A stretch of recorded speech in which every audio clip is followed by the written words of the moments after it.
Good day, ladies and gentlemen, and welcome back to the Slop channel. My name is Makari. For those who may not know, I have a degree in film studies, media, and animation, and I like to flex that skill every now and again to prove that I'm more than just a pretty face on the internet. Every now and again, something comes up that I want to watch that would be funny to watch just by default. But then I impart my edumacation as a funny little facet as to what it is we watch. And that is exactly what we're going to be doing today. We are going to be checking out all of the cinematics for the total Warhammer franchise. And using my cinematic understanding, my media prowess, and general interest in the Warhammer universe, we are going to dissect some of these videos and see what makes them tick. So not only do we get to fathom our dopamine receptors with gooey Warhammer goodness, but we also get to have a little funny insight as to how these videos were made. And hey, who doesn't like a good old Warhammer video? I almost said Warframe, but I didn't. I didn't say Warframe. Man, that would actually make a pretty good video. So, let's start with the Warhammer 1. Or WH1, whatever it's called. I keep forgetting that this is by Sega.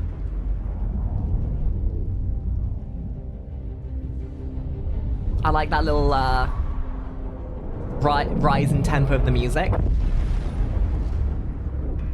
Nice little pan down. Oh my.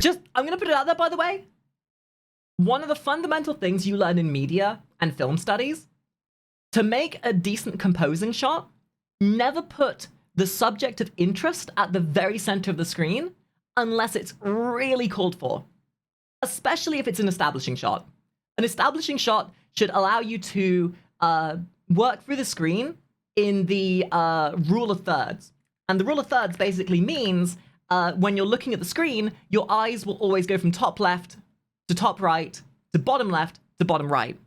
So whenever you look at one of these screens, just look at how the composition works. Your eye is drawn to the top left, nothing, interesting, down through, lots of stuff in the middle, and then down in the bottom right, that's your subject. Rule of thirds. Mighty Sigma, savior of the Empire, give me strength. For though I dedicated That's a little bit of camera shake to get that eradicating it, imposing of it being real and you being there. it grows, devouring all. And that's something to be said as well. You may not notice it an awful lot of the time, but there's whenever a show or a cinematic has like a very static, rigid camera, it can sometimes pull you out of the magic a little bit. But when you've got that a little bit of camera shake, a little bit of that natural movement, because when you're holding a camera, just by the fact of your heart pumping blood around your body, you get a little bit of natural camera shake. And just adding that in there makes things feel a little bit more organic. It makes it feel like you're there more. Immersive, if you will. There must be a fine answer to The Forbidden altars Book, where of P. Diddy keeps all his list of where he gets his lotions from. War seems endless. Oh, you big old orcs! Crump, crump, crump, crump, crump, crump, crump! Oh, dude, I love that shot. A little bit of the rumble tumble in the camera shake. Friggin' low angle to look up at them. Friggin' gorgeous. A little bit of a Dutch tilt there. Nice. The brutal, unthinking bloodlust of the Greens. This might just be me. I love Dutch tilts. It's something that tickles my interest way too much because I love a scene that looks like if you tilt it anymore, the characters are going to slide right off the screen. Skills, the twisted ambitions of the undead. What's a Dutch tilt? So in essence, okay, best way for me to show you, Dutch tilt. Okay, the Dutch tilt may sound like a dirty smut move, but it is actually one of the more notable camera angles. A Dutch tilt is, in essence, when the camera is skewed slightly. So you've got this, like, it is kind of just what it sounds like. It's a tilt of the camera, and it adds a bit of, like, discomfort and uneasiness to a camera shot. It's also really good for doing good establishing shots and environment shots, because you generally get more of the environment. Because normally what happens is, the horizon line is like this, right? So if you have the camera like this, it generally only gets in a very level-headedness of things. If you do a Dutch tilt, you not only get a sense of space and scope, but you also then generally get a bit more of the space in as well. And it helps you really impart a level of scope and size to things. It also it also creates unease. Like the example here in Mission Impossible, this scene is when Tom Cruise is dealing with something very, very disconcerting. You notice that a lot of the time these Dutch tilts are usually to show off something concerning, unsettling, something that's not normal. Because the second you disrupt the normality of a shot, you're trying to impart a feeling in the person watching, essentially. That was not the right video.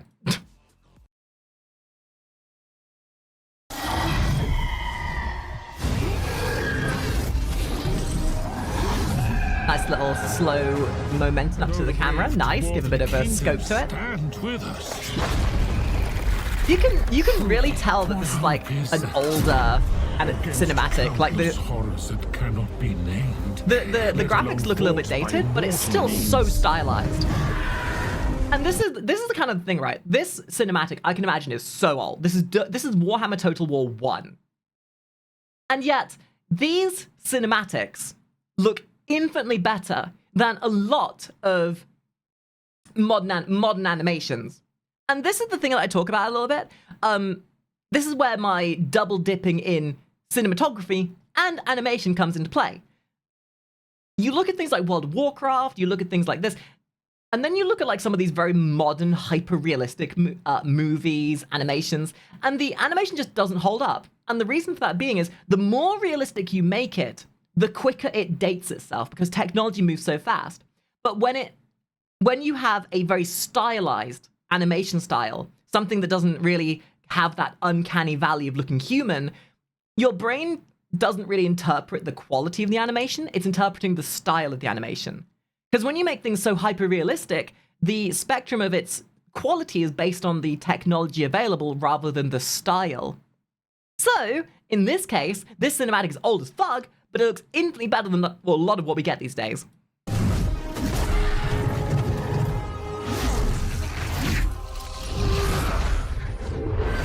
I summon cringe! A little bit of a tracking shot there. Nice to watch that little cannon come down. Ah, that was a beautiful tracking shot. Oh no! Before what is to come. Oh no, he's discovered Reddit! The cringe is flowing into his body! Oh, that little focus pull. You may not have seen it, but between him going from the, let me show you. Going from the book to his body, there was a little focus pull to make the background blurry, and it puts all the focus on him. Like, watch how this goes. And this kind of a shot is called a dolly spin. You basically have a tracking dolly that goes around the character, and it's emulating that kind of motion. So cool. That is such a cool shot. It whispers and roars. That little focus pull, putting all the attention onto him. It is against us. It is unstoppable. And now he's chaos. Unstoppable. I see it now. Oh no! This is why you don't sign up to become a Reddit mod. What are you doing? Ah, that subtle little shake right when he hits the ground. That's cool. That's like 90% of the time, camera shots that react to things in the screen with the shake and everything, that is purely for immersion. It's to make you feel like you're part of the shot. This man is no longer a supporter of the Emperor and his bullocks. He is literally one N-bomb away from going full Reddit mod. Ooh, chicken boy. Also, a little bit of a thing to show this was an early animation. This is something that the 2009 Godzilla movie did.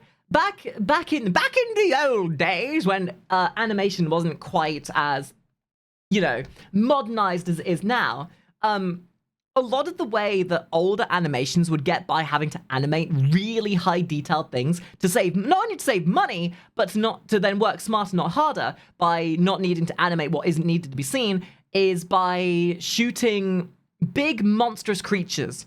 Because it's easy enough to make humans look human, but when you're trying to make big monsters look believable, it's sometimes easier to shoot those shots at night or in darkness so you can hide the fact that the animation quality might not be as good. And we're double dipping here. We're double dipping. We got darkness and smoke covering this thing, which not only helps the mysticism, helps bring attention to that big, glowing, gorgeous, beautiful pimple of an eye, but also hides the potential of, like, maybe sloppy animation that needed to be covered up.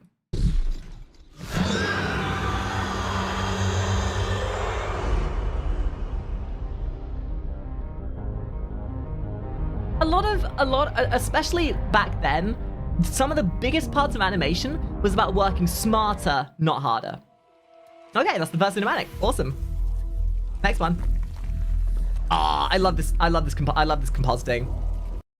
This kind of effect is such a fun thing to do, because probably what they did here was they had a texture of the paper, and they had a separate animation that was then composited on top of it, and it creates this gorgeous animation, this like ability to make a gorgeous animation look very, very natural. Whoever they have making these cinematics knows what they're doing, and it's freaking obvious. I am A little bit of a seamless working of the logo. And I was born into this world, just like you. A world of unceasing war. Oh, dude, I keep forgetting how good the Chaos Knights look in this in Age of Sigmar. Like, I, back in the day when Warhammer Fantasy was still a thing, my sister used to collect the Chaos. And honest to God, I collected Tomb Kings. I loved my Tomb Kings. But watching my sister paint her knights looked like one of the most satisfying things on the planet. I love painting my models. But there's something rather boring about, oh yes, my models require bleach bone, a little bit of bleach bone, a little bit of blood red. Oh no, look! Another spot of bleach bone! Meanwhile, my sister's over there with a smorgasbord of different color palettes, and I'm sat there going, oh please, but a crumb of color would be great. It's a good thing I don't see color. Endless terrors. But with a nation of men at its heart, a bastion of hope and courage. The Empire. Ah, yes. The Led by the craven, torn apart by the greedy. The butt of the joke of the world. Forever on the... Anytime there's a cinematic and the Empire or the Imperial Guard are there, you fully know that these people are about to have a bad time. These are the redcoats that for every 100, like for every one enemy that dies, 100 Sigmarian soldiers will die. These are the disposable goons, the disposable redcoats. These are the punching bag of every Warhammer universe. Because of course, humans have to be that, right? And this is the thing about storytelling. There is no such thing as the good guys in the Warhammer universe. Everyone is different shades of grey. Or shit. Or green. But the thing is, the way people relate to shows, the reason why most Warhammer-related games pertain to the Imperial Guard, the Space Marines, whatever, is because people have a natural bias to humans. They want, like, when you've been part of the Warhammer universe, you break that stigma. But the zeitgeist for most people is that when they look at a new hobby and a new fad, they have a bias towards the things they associate themselves to. There's a little bit of psychology that goes into this. So, when you have trailers for the Warhammer universe, more often than not, they're going to show things from the perspective of the humans. And we all know from movie making, nobody likes it when the good guy wins. So not only do we get to see things from the perspective of things we associate to, but we're instantly told that the humans are not necessarily gonna win. You're having your expectations subverted. Like, oh boy, those humans should win this. Oh my goodness, the humans, I hope that I can't wait for them to beat those Chaos Knights. Why did the Chaos Knights just eat them and use their faces as toilet paper? It sets you up for something you understand and then subverts that by massacring your favorite precious boys instantly, which helps you break that zeitgeist to then understand the broader spectrum. It's a psychological and a narrative method to break conventions whilst also introducing you to how the world is going to be. Because the worst thing you can do is get yourself into a universe and then instantaneously think that the humans are the good guys. That's something that the GW people have done an immensely good job right off the bat in most of their cinematics of setting. Defense. Because if they can't do that, they're not going to sell you on buying the game. So in every cinematic they do, they show you what you want to see. They show you that, yeah, humans are cool, but they show you they're fallible. They show you that they are corrupt, grey, maybe the bad guys, but they're also more than easily defeatable. But they're not going to show them getting their asses beat completely. Hey, before the video gets any further, I just want to let you know that we have a Patreon, where you can support me, the fantabulous Makari, and get awesome perks for it, such as behind-the-scenes footage, early access, Patreon-exclusive reactionaries, and voting on future content, and so much more. Or heck, you can even just follow for free to get updates on all the goings-on within the Makari Mansion. With all that being said, thank you very much for listening, and please, enjoy the video. Have you ever noticed in any cinematic that even when the humans are winning, technically, they take catastrophic casualties? Even the Space Marines. You notice when the Space Marines are doing that thing, they still lose a number of their soldiers?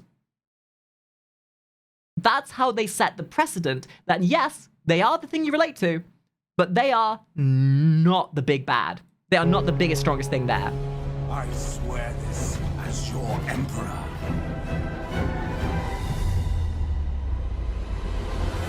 Oh, it's the boys! I love the polarization here, by the way. You look at the camera shots with the Imperial here, and the camera shots are steady, very lined up naturally. You got the focus pull here. You got the very sort of like, what's the word? It's very by the numbers. It's very organized, and there's a word for it. Clean. But the second the camera shot changed to the orcs, rumbly, camera shake everywhere, it helps emphasize the difference between the two factions.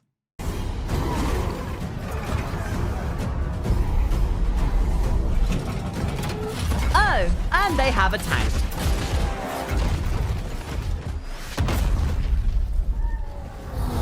I want to guarantee you, by the way. So in the game development world, these cinematics are absolutely shot in-game, but without doubt, this explosion was post-production. Like, sure, the cinematics are filmed in-game, that way they can say, filmed in-game engine, but that doesn't stop them from then making things look even flashier in post-production to really emphasize the key points.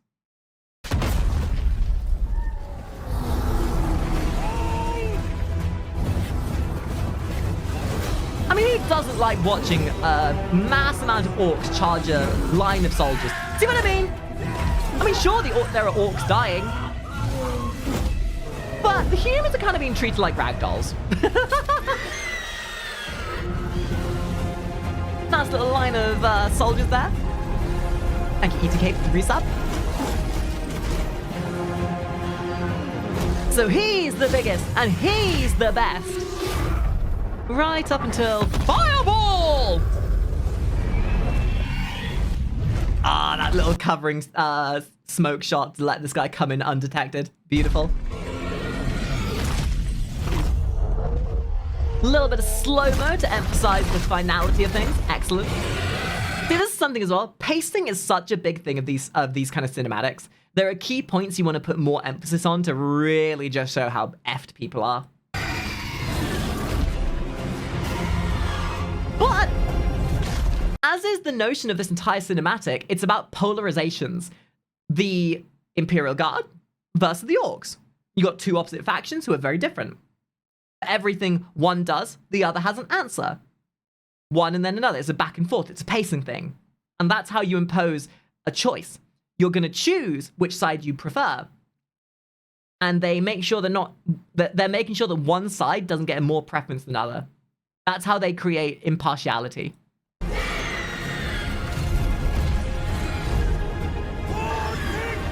And to make sure that they leave things ambiguous, they're not going to show you who wins. Because that's how they hook line you in. They've got to let you come up with whether one of them wins or not. Because you don't know. They don't give you the answer. They make you think about the answer. And you use your imagination. And then your imagination runs wild and you're like, man, maybe I should buy the game. Maybe I should spend money. Stirs in the World's Edge Mountains. Oh my god, it's Gimli. Far over the misty mountain calls, through dungeons deep and Games Workshop in my pockets. Please give my money back. My child is starving. You assholes.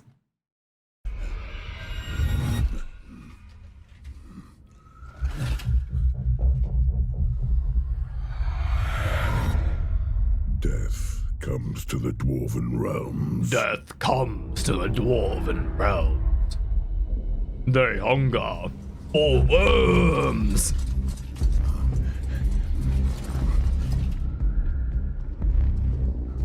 That's a little slow tracking shot there. Very subtle. Ooh. That is such a dirty, cheaty little way of doing a jump scare. So, something that you'll see horror movies do a lot is if they really want to jump scare you, there's a really, like, when you look at a scene, you can often tell a setup something. Like, I do this all the time when I end up watching movies. This is the problem about being a media student. After getting an education, knowledge is pain. Because you can tell a shot setup from a mile away. And 9 times out of 10, when I go and watch a movie, when I go and watch a game or whatever, I can tell a setup for a jump scare or a certain thing to happen before it's even happened, because that's what I would do.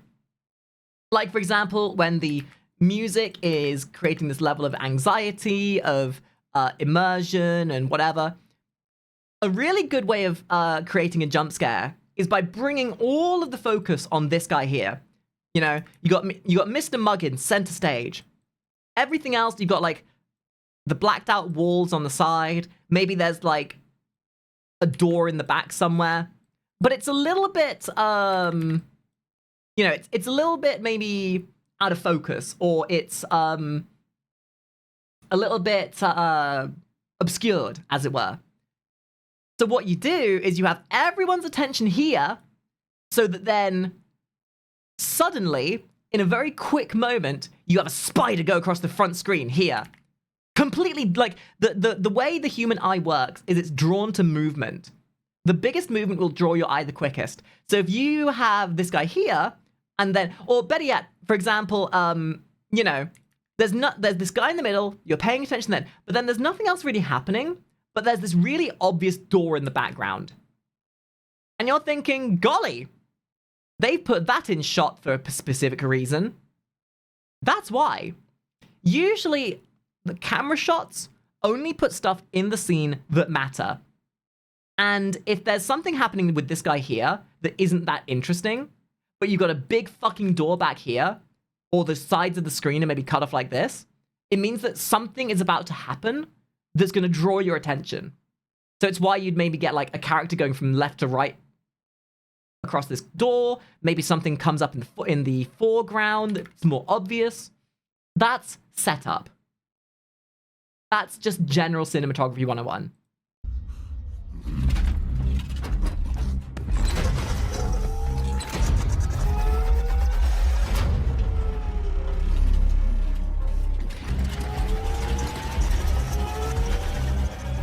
There's the right shot for the right camera moment. The right camera shot for the right moment. Oh no! Goblins! Goblins! He'll be fine, right? He's gonna be fine? I'm sure he's gonna be fine. Centuries I have been High King. Our enemies have thought us weak. I mean, he's a dwarf, of course he's gonna win. Judging by the balance in the game, that one dwarf will kill those dudes anyway. Fools. Every wrong is recorded. Every slight against us. Page after page, etched in blood. Clan Gunnison, Carrick Eight Peaks, Joseph Bookman. Oh, the giants are back. And that's a big old spider! I hope nobody's got a phobia of spiders. The Urgs must pay. Ah, yes. Typical dwarf theology. Racism. But then again, this is Warhammer. Everyone's a little bit racist. Oh, what a beautiful dolly pull. So watch this. Them come.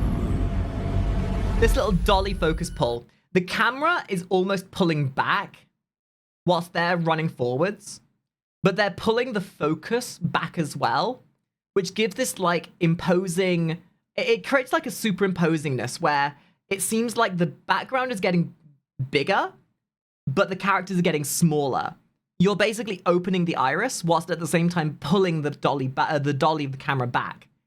It creates a much wider aperture to let more of the shot in, to take focus from something that was down below, to bring attention to the wider scope of things.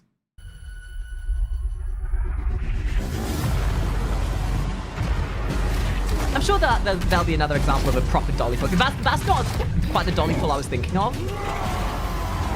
But it was a bit of a dolly pull. Nice large orc army. Love to see it. Nice bit of Vor in my Warhammer video. Love it. Nothing bad ever happened to the dwarfies. One wrong put right. But the great book of grudges. Warhammer? More like Vorhammer? Nice. Next. I do like this aesthetic. It creates a very decent amount of consistency for like theming. Especially when you've got a game that's coming out with multiple like DLC. Having this theming, having this like aesthetic keeps things consistent so people know what they're getting themselves in for. Very nice tracking shot.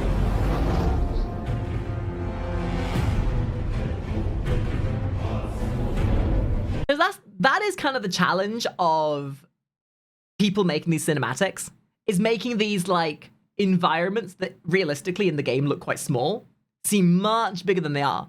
So doing these tracking shots are a great way to give a much bigger scope than what you actually end up feeling in the game. Because like looking at this looks nothing like what you experience in the game. But it's to give that vibe so you know what you're kind of imagining. Oh, the boys are here! Hey, boss, wars would make things go faster! Oh, it's old One Eye! Almighty Grimgore Ironhide. It troubles me to trouble you. While you're thinking, but the lads are wondering. But the lions. Oh no, the little grot decided to talk to the big boss. What a tragedy. Stunties down at the Slayer Keep. It's a bit of a slog, but it'll be worth it. The way they do orc voices is so delightful, because the grots have a very similar cadence to the way their voices work. But it's just so like, it goes from being guttural and booming to grimy and slimy. Here, the boss, we was thinking that we was gonna get a bit of a crumping going. Umis then? I bet those pretty little cities burn lovely. Yeah, see what I mean? This is how you make something look small. Because like an RTS, you're above everything. Everything looks tiny. This makes everything look huge. Or the north. Another lovely tracking shot. Building there. loads of wide angle shots to get the scope of everything.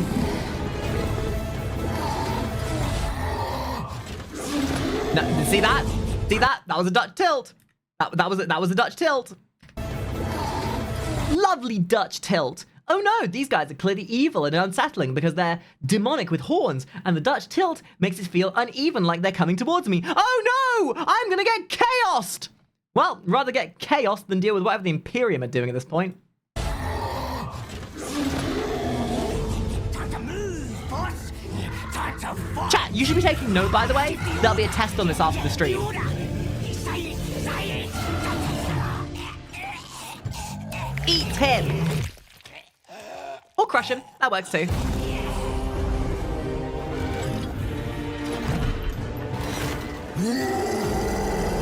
Good thing that as a goblin or a grot, you get to talk to the boss at least once. Once.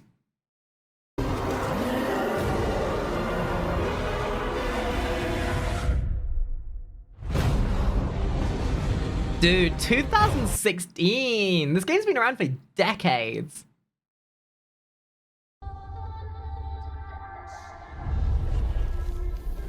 Ooh, okay, change of color though.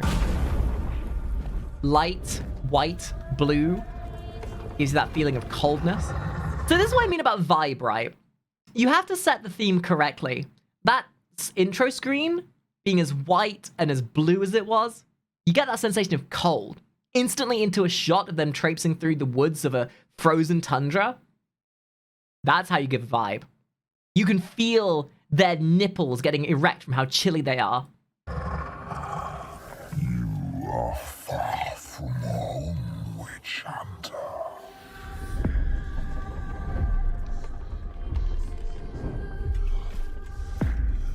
God, considering this is 2016, this was so good for the time. I keep thinking back to 2016. Think of all the other games that came out in that year. This would have been so ahead of its time. And yet, it barely looks any different by comparison now. Goes to show how style doesn't... Ooh, okay. I'm going to talk about something real quick, but if anything, this goes to show you what I mean about stylization. The graphics for the game have not improved that much over the last several years, but it didn't need to, because it looks amazing still. And it's why, if you have like hyper-realistic games, the game looks dated after a year. Like, it almost blends into itself. It goes from blue to the cyan into the green, showing you that they are, help you understand they're not part of the same tide. And like, when you want to have something stand out, the choice of coloration on their armor is not just accidental. Yellow. So when you look at the color wheel, when you look at the color wheel, the way you understand color theory is opposites help bring attention to something, whereas colors that are next to each other are then complementary. So if you have purple and green, purple and blue, red and orange, those kind of bleed into each other. They kind of abide by the same concept. But if you go by opposites, it helps them stand out. So for example, everything we've been seeing is blue, sort of green. So then you have the yellow and orange of their uniform that helps them stand out. It's a specific choice they've made to help them stand out amidst the murkiness of the environment. I think I actually remember seeing the cinematic. Yeah, I think I remember seeing the cinematic actually back when it first came out. God, I'm old. Very cool tracking shot. Oh, that was seamless, using the haze of the air to transition into that, like, environment shot. Oh, a little bit of a tilt. Yeah, that's how you make things seem big. You dive your camera right between the buildings, you let everything come up on the side of the camera shot, and it creates this level of imposing in size. It makes you feel smaller. And then you rise above the armies, and it puts into perspective how big that army is. Very good camera shots, actually. Kind of what you'd expect from GW at this point, to be fair. All those that oppose me will die and rise again as my puppet. I love these tracking shots. They're so good for showing the scope of things. The undead fear nothing. There is a problem with games like this where there's so much grime, muck. Do you guys remember the game? Do you guys remember like back in 2012, 13 sort of thing, where we had the era of games of brown, where every single game was 50 Shades of Brown. Specifically, there was one game that was the worst for this out of every single game. Do you guys remember Jericho at all? This game was the epitome of everything is brown. Oh look, brown on top of brown on top of, oh look, brown! And more brown. Everything's brown. How can I tell what's happening when everything's brown?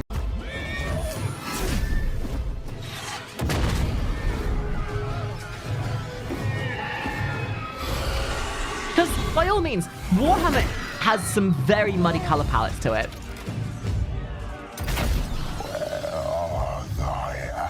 But it works to a degree. Because there's a bit of a crispness to it. For the dark is my realm. And also, not everything is brown. Oh look, gold! Blue! Everything looked green, but then gold, brown, blue, ooh. Ooh, zombie apocalypse in my dwarf world. Oh my god, chat! It's Betty, your mother! Oh my god, I'm so proud of your mum. I can't believe they got a job role as an actor. I have much to fear, for I am the true and rightful ruler of the Empire. My brave corpses will Those make are my a Tomb Kings. fine addition to my army.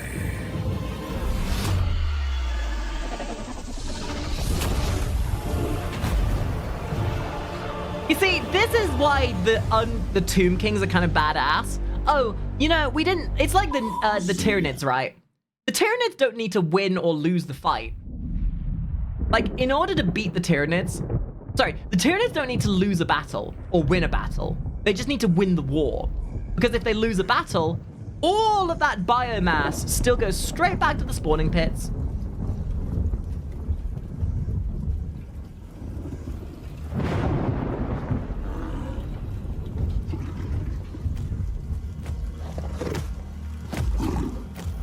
Oh, what a great camera shot. See what I mean?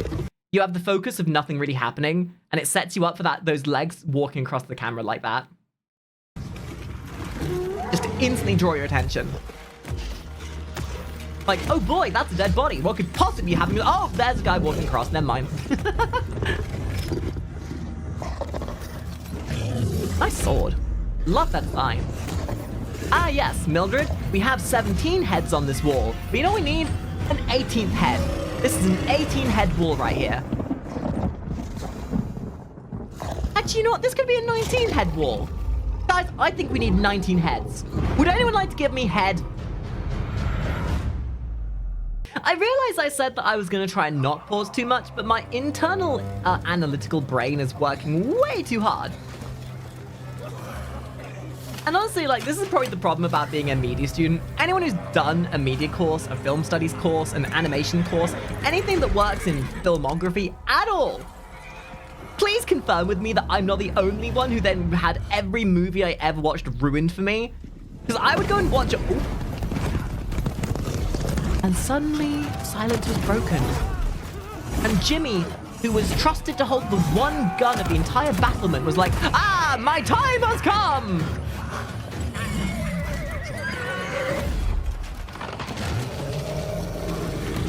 Oh, what a seamless... Like, that dude coming out of the woods like that? Beautiful.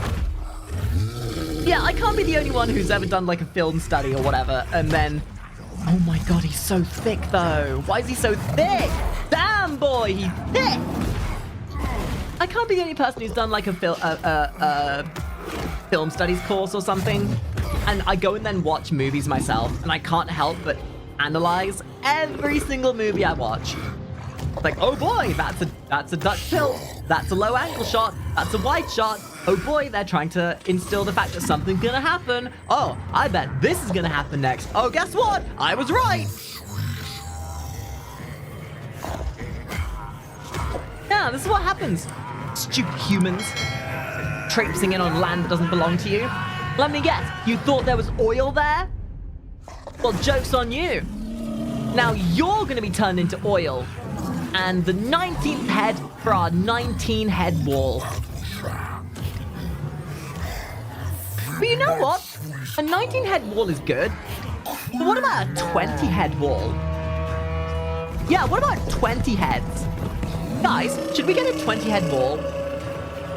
I'm gonna need some head. Could somebody please give me some head? To the ordinary. To the ordinary. Next. We are unknowable.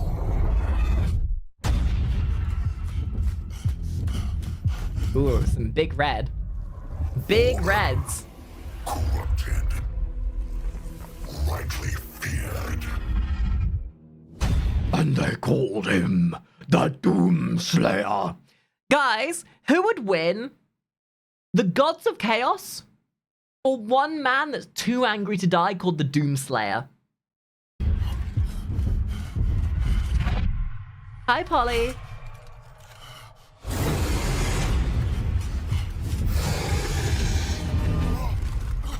You cannot understand our Hey guys, check it out. These guys are boned. Get it? Cause they're skeletons? Cause they're skeletons? Haha, I'm so funny. Laugh at my jokes. origins, our motives.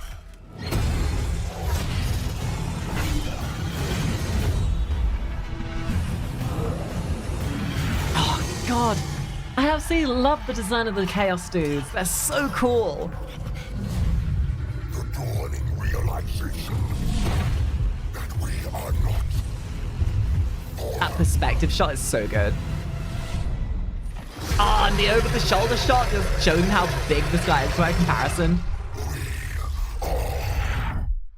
Ascended.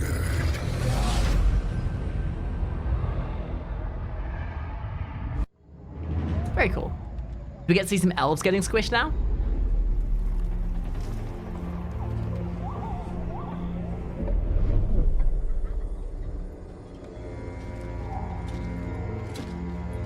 Oh boy! It's time for the that's The deep yeah, that's now. stirs. Yeah! It's time for the hippies! The chill winds of winter. Hey Polly, at some point I'm gonna have to show you my new voice. And the season of war is here. Those knife elf-eared pricks. Yeah, never trust a knife elf-eared person. I know what I said. I know I've got knife elf ears. You shouldn't trust them. You never know what they're up to. 1 minute, you're going about your job, you're doing your duty, guarding the Imperium of mankind, and the next thing, boom! Your head's on a goddamn platter, and you've been turned into dinner. The Asray are hunters.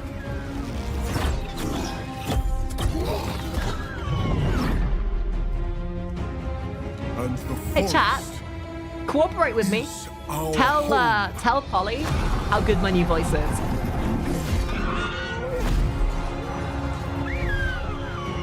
You all agree it's good, right? Bobatai Inconsistent, was but foolish good. enough to threaten it.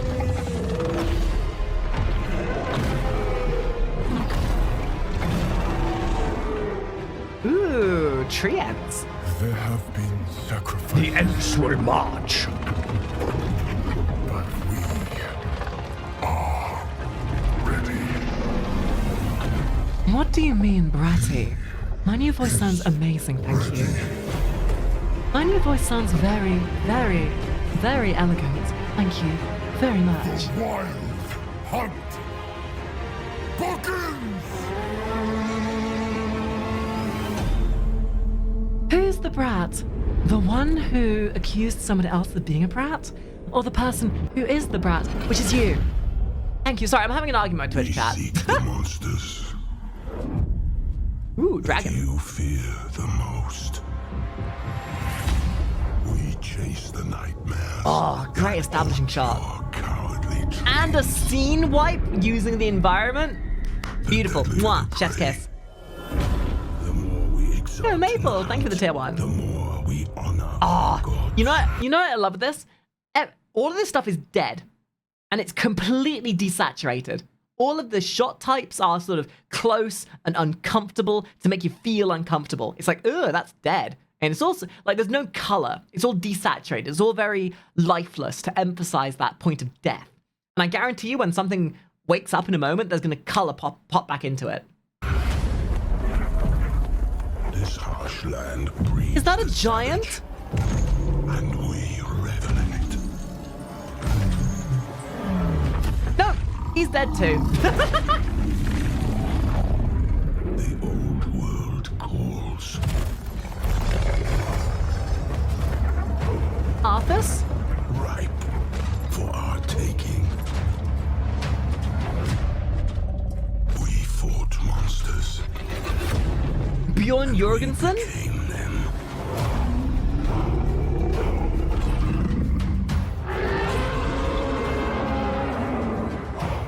Damn, they got some Vikings up in there. That's so cool. Didn't quite get the color I thought we were going to get, but to be fair, sometimes you don't need it. There is. Sometimes honor murkiness and in battle. bleak colors work. They are fools. Holly, I would We love fight to do a for campaign the with you Emperor, sometime. But the blood we spill serves another.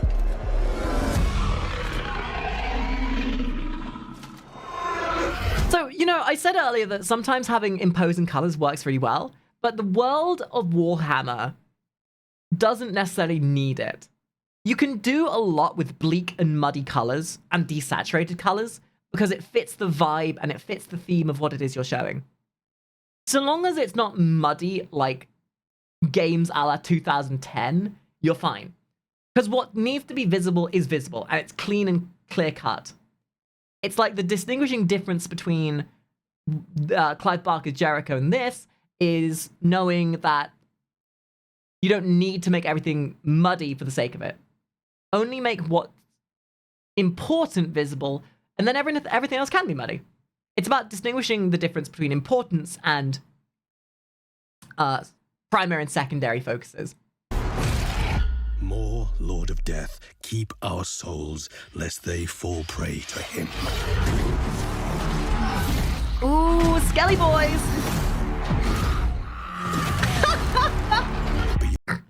Oh, I keep forgetting that the orcs' best weapon are the bodies of their own units. All right, you little grot, you're gonna go for flying lessons. Oh, well, I'll come back. That's adorable. On the world, he waits atop a throne of skulls. Well, you've got one cannon, yes. But what about 5 cannons?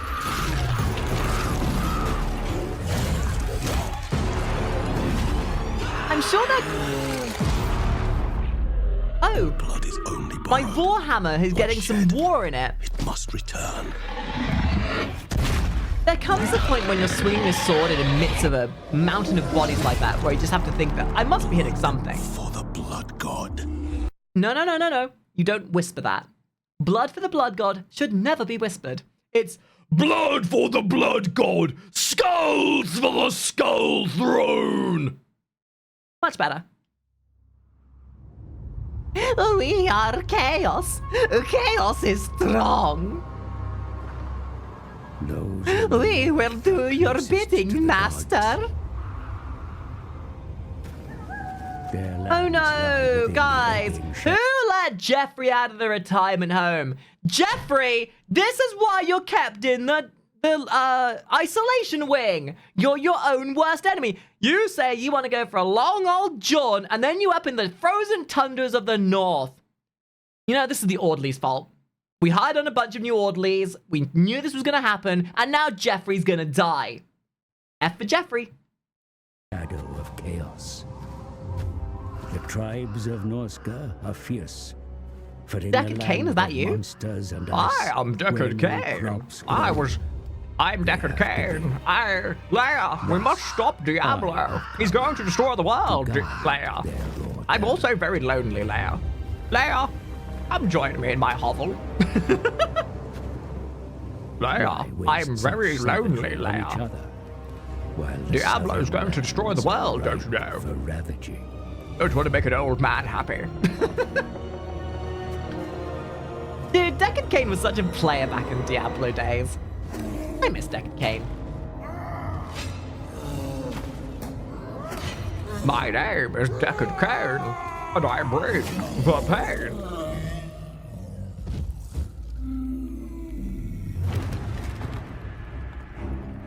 See what I mean about imposing colors? One big, juicy red eye, which he obviously got from sniffing someone's butthole, but still. One big, juicy red eye to draw your focus in, imposed against the blue. It sticks out, and it like instantly, all of your attention is drawn to that one red eye. Just slightly off from the center of the camera, cued against the blue of the environment. And it fades to show his dead. Very subtle little detail. Love it. I, the North Star.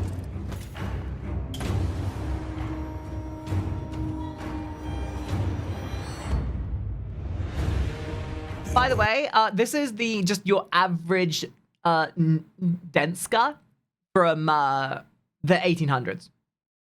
Yeah, this is the least muscly Nordic person back in the Viking days. World calls. Ripe for our taking. George R.R. Martin is watching this and thinking, damn, Game of Thrones could do this.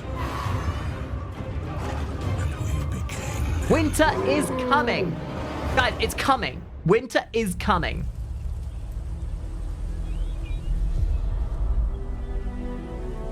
I mean, look at this. See what I mean? All of a sudden, the color palette is just shifted immensely. It's warmer, vibrant. There's browns and oranges and greens, and it's I give my warm body, and enticing and heart, comfy. and soul to the lady whom I seek. No plea for help shall find me wanting. No That statue's a bit of a baddie. That statue's kind of thick. I'm not saying I got a thing for inanimate objects, but your mother, on the other hand. obstacle stand before me. You know what I mean? Point of focus. Everything else is a bit of a, like that desaturated gray. That gold sticks out like a sore thumb. It's about balance as well. Whatever your primary color is, your complementary colors should not outweigh the ratio of your primary color. Secondary and tertiary colors, it's all proportionate. Your secondary color should be complementary to the first, and it should take up the second proportion of space. If you have a tertiary color like the gold here, it should, again, take up less space than the secondary color, generally speaking.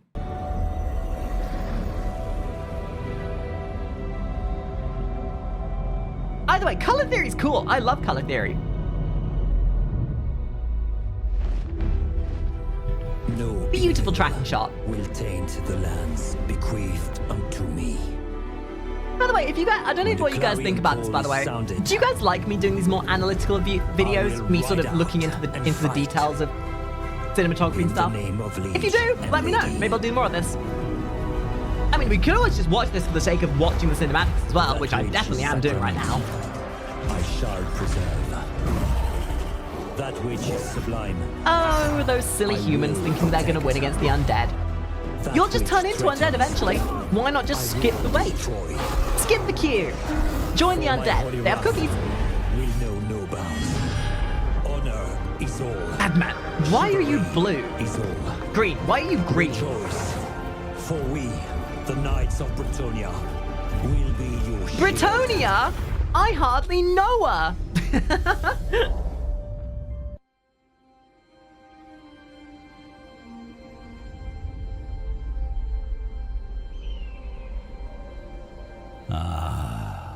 Karak 8 peaks.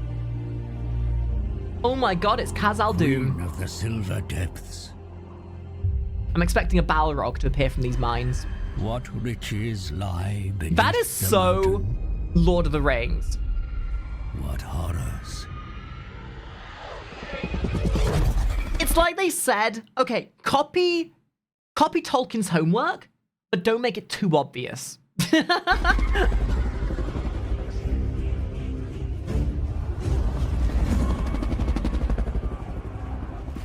Few living remember its glory. But the dwarfs, It's always the dwarfs. Why is it always going to be the dwarfs that dig too greedily and too deeply? a warrior king returns to take his ancestral throne from a cruel This is literally and The cunning Hobbit. warlord, hitherto unchallenged.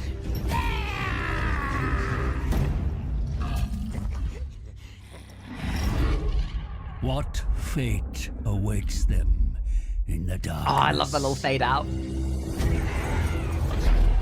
The dwarves hate the goblins hate the dwarves hate the elves hate the dwarves. Everybody hates the dwarves, and the dwarves hate everyone else equally. You noticed that they were limited by the game mechanic there? Look how none of those arrows actually landed, but he falls over anyway. They could have added something in post, but they didn't.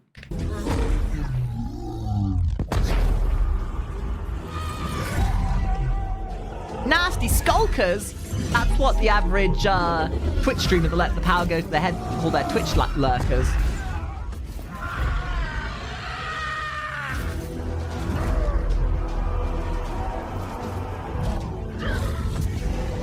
Squig herd. They put my X in there? The fuck? Those are literal walking mouths. The king and the warlord. Good old typical Warhammer clash.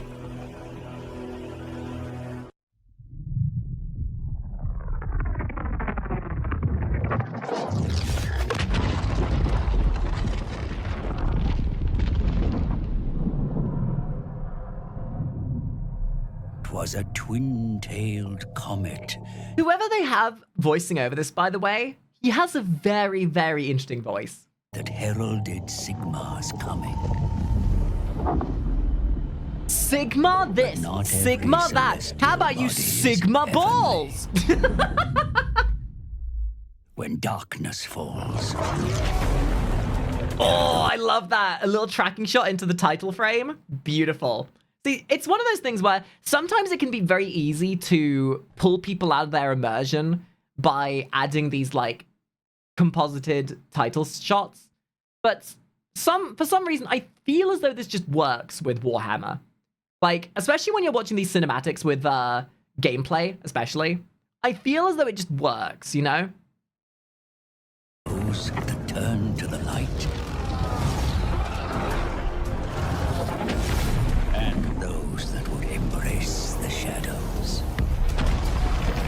The faithful and the dead have been at war for centuries.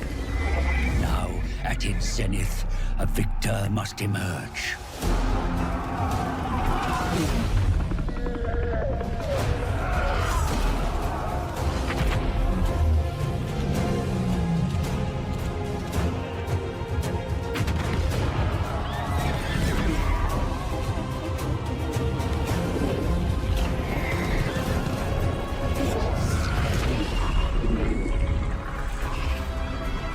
Ah, those slow motion shots are so cool. So, by the way, guys, we're going to watch a few more of these in-engine cinematics, and then we're going to watch some, like, full rendered cinematics, just so we can see the difference. Because these are really good, don't get me wrong, but they are basically the same sort of equation every time. Insert faction, insert action, insert joke from me, result, funny he who blow up, death, menagerie, whatever.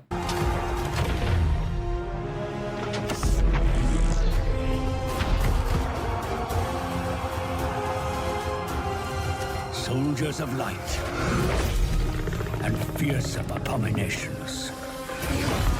A host of new combatants answer the call. Oh, those slow-mo shots are so cool. It's interesting to see as well how they're, these cinematics are evolving as time's going by as well. I'm assuming these are in chronological order. That you can tell that since even for the first video that these have kind of like developed and evolved with their shot types. Win in this ageless war. Very cool. They do all follow the same chemistry though, and they kind of need to, right? Because they're giving you the same, they're telling you what the game is about, and the game is all about the clash, the armies fighting.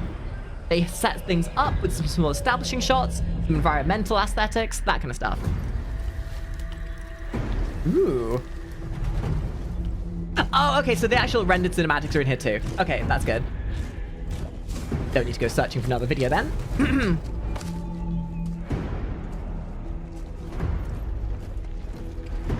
Ugh, elves! Filthy elves! Filthy knife-eared elves! Only I'm allowed to be the long-eared knife elf bitch around here that causes people to feel pain and misery.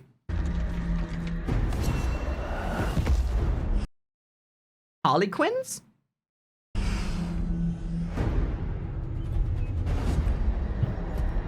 Is that me in this game?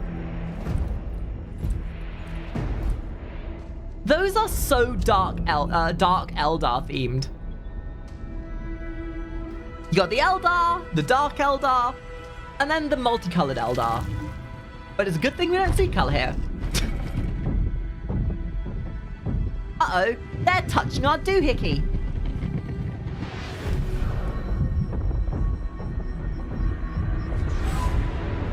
Ooh. Oh, that's so cool.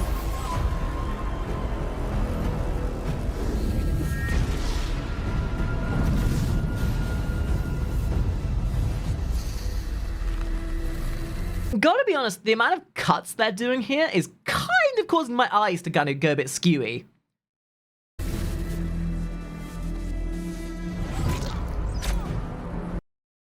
Do you think he got the point? I love that, but I don't know if you noticed this, but the second he got hit by those arrows, the camera started shaking. Like, such a great little attention to detail. Everything went from being stable and normal, and then, oh no, Jeffrey's dead!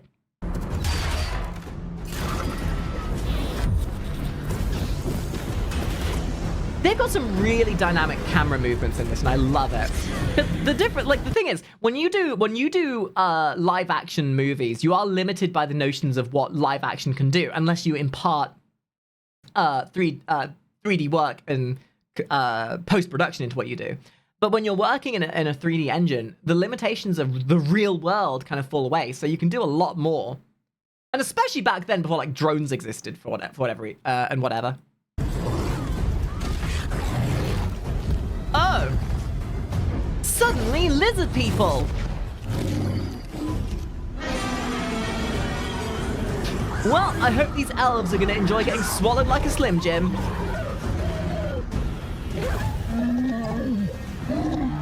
It's not Jabba the Hutt, it's Jabba the Butt.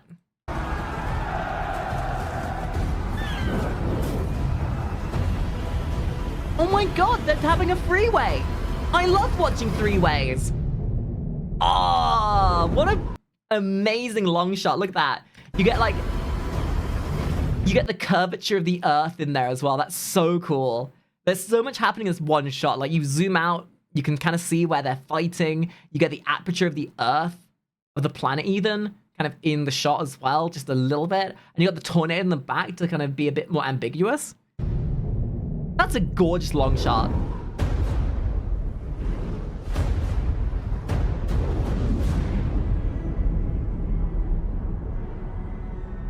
Warhammer Total War 2.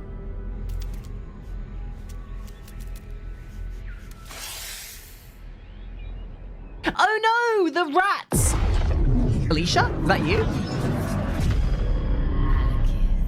Alicia, what are you doing in the past?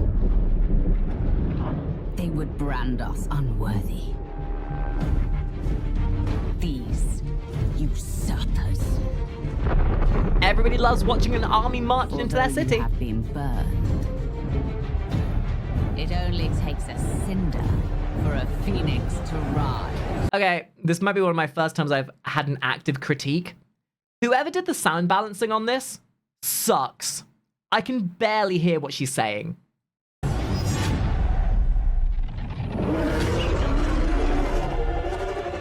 Their walled citadel. Oh, there's those red cannon shots like that. That's such a different kind of, like, the way you try and make something seem fantastical is you completely detract it from any realm of normality. We all know that fire is orange, yellow, white, red. But the second you make fire purple or green, all of a sudden you're like, ooh, that must be magic. Squish. Oh no, Tom's dead! Not Tom! No one gonna help him? No one gonna try and help Tom? No? No one? Okay, cool, good to know. Behind us! This world. And Again, it's that color theory, right? If you have an army who have a sort of like purple vibe, and one character has like a purple energy sort of thing, you kind of want to make you want to have certain themings the same through everything. It kind of makes it so that you can ascertain who's who and what's what kind of thing. everything that's in it It'd be a bit jarring to have will burn. one character using purple energy, one character using green energy, and whatever else. You can do it, but you need to be very tactful about it. Well, that's just cheating!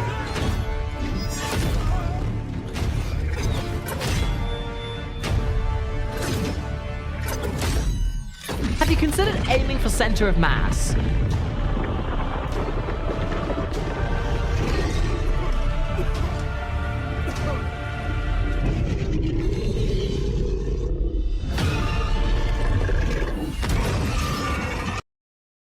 Hail Hydra! Hail Hydra! Hail Hydra! Oh, no, sorry, not Hail Hydra. Dead to Hydra. Yeah, no, sorry, they dead to Hydra. And with these ashes, my son, we have our revenge. Oh, he's Mummy's special little boy. Mummy? I'm sorry, Mummy? I've only begun. These are some great, like, establishing shots, but I gotta be honest, like, this was kind of a weak trailer. Ooh, instantly into a tracking shot. Oh my god, guys, it's Avatar. It's Avatar. Way of the Lizard. Thank you, the Raid Shadow.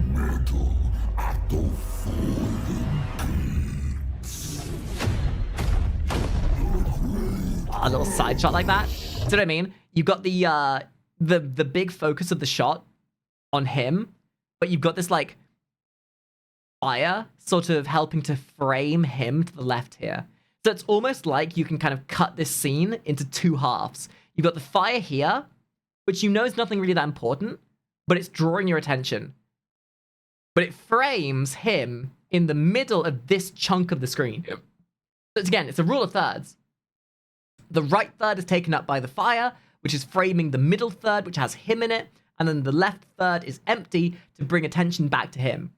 Beautiful use of color of shot composition. Does not allow for mercy.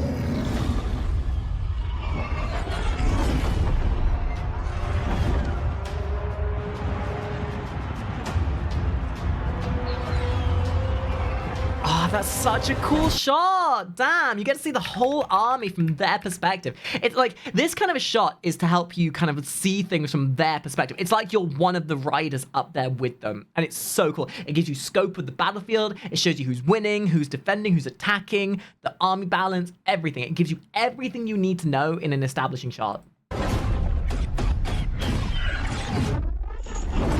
little bit of jump cutting to the beat. Love it. Elves shooting arrows, who would have seen that coming? Elves? Dude, elves? Using arrows? Being little pricks? What a concept!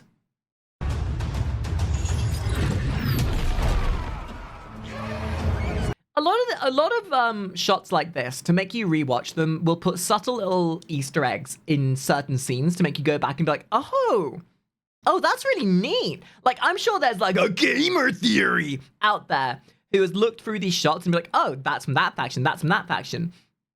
Because a lot of the way you tell a good story is as much about what you do show as much as what you don't. It's like the show don't tell kind of theory. And there's infinitely as much way of telling a good story with what you do show as what you don't.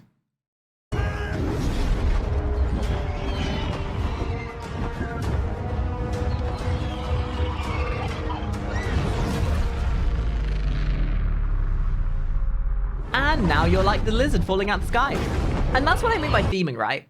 The theming of this this trailer, from the word go, has always been that when you're in this environment, you're going from the perspective of one of these guys flying one of these birds. Except for when you saw the king. But every time you're in this environment, it's a consistency of perspective.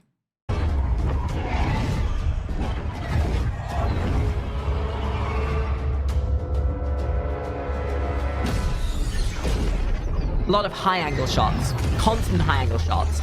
And the only time you're not getting these high-angle shots is when it's to put the comparative view of the other people. He's so cute, though! Oh my god! This lizard is adorable, and I will call him George, and he's precious. I'm gonna take him home, I'm gonna treasure him, and he's gonna get trod on, isn't he?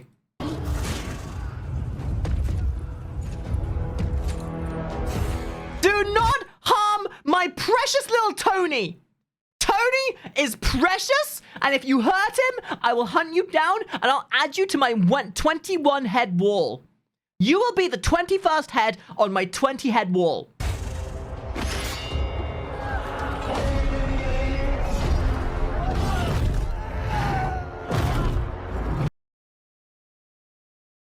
Good. Good, as it should be.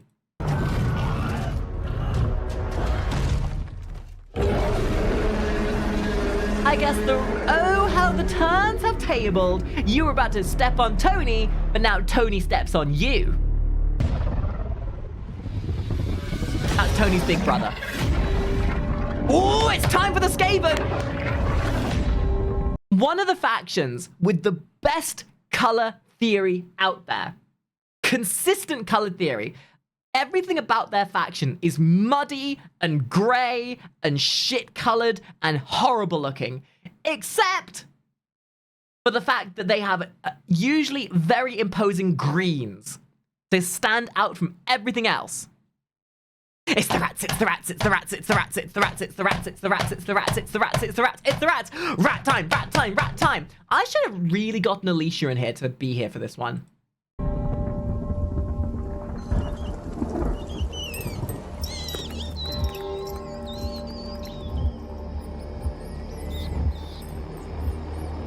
Maybe I'll do this sometime for World of Warcraft, because there's, like, this is good for color theory. But there's one game that does color theory so much better, and that's World of Warcraft. Look at any World of Warcraft cinematic, look at any World of Warcraft environment in-game, and the color theory is, like, say what you will about the developers, the way they do their color theory, there are very few studios who do it better. As to prove my theory, I jumped into World of Warcraft just to kind of emphasize what I was trying to get at here. Color theory is a big thing. Now, again, when I was saying don't worry about the developers, someone in my chat put it very aptly. You can... There's usually a very big distinction between developers and designers. Just because the designers may say something doesn't mean that's something the developers really had their say in. And I think it works. Looking at this place, like, you have the imposingness of the purple, and everything has this, like, vibe to it. And you go to another place, for example, like Hyjal or anywhere else in the game, and all of a sudden that color palette changes. And not to big up World of Warcraft, I'm just saying that when you look at this kind of stuff, color theory makes a big difference in how you translate information and things that are happening, how you associate emotions and feelings. And when you have a game like Warhammer, color differentiation helps you distinguish the difference between factions. And the rat faction, they are one of those factions that the color theory makes the big difference, because the characters are so small mostly, and they're usually very brown and black and gray and muddy. So you have to make them stand out more with that really imposing green. Similar with, you know, these guys, vampire knights, whatever they're called. Lots of purples. The lizard people, lots of colors, but one color usually stands out, and that's their pattern.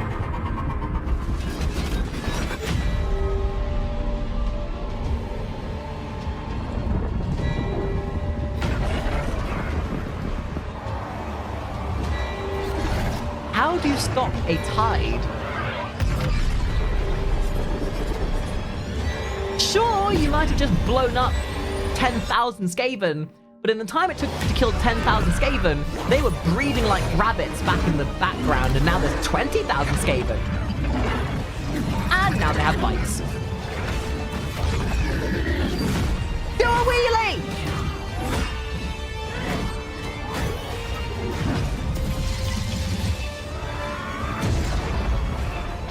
Ew, stinky. God, imagine being an elf that is well over 2,000 years old, and you get shanked by the equivalent of Scabbers from Harry Potter.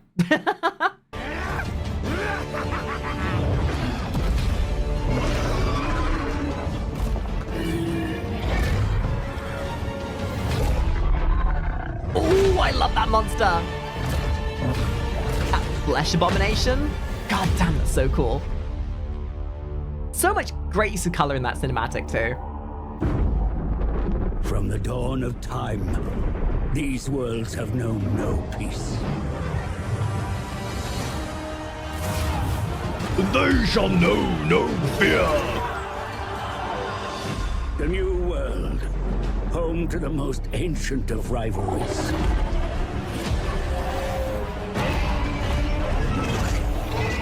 I think at this point you can kind of tell that they've improved the graphical fidelity of the game quite considerably.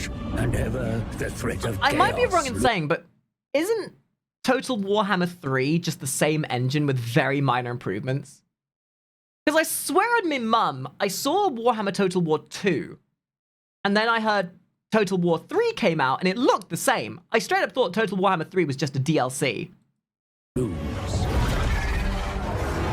Spiders! Big gargantuan spiders! Guys, some people are woefully afraid of spiders, and they never want to see a spider. So whatever you do, don't show them spiders. I myself am woefully afraid of big fat mamaris. Jubbly wubblies, titties, if you will. I would be so upset if people sent me pictures of big titties in my DMs. Please, whatever you do, don't send me big fat anime titties in the DMs.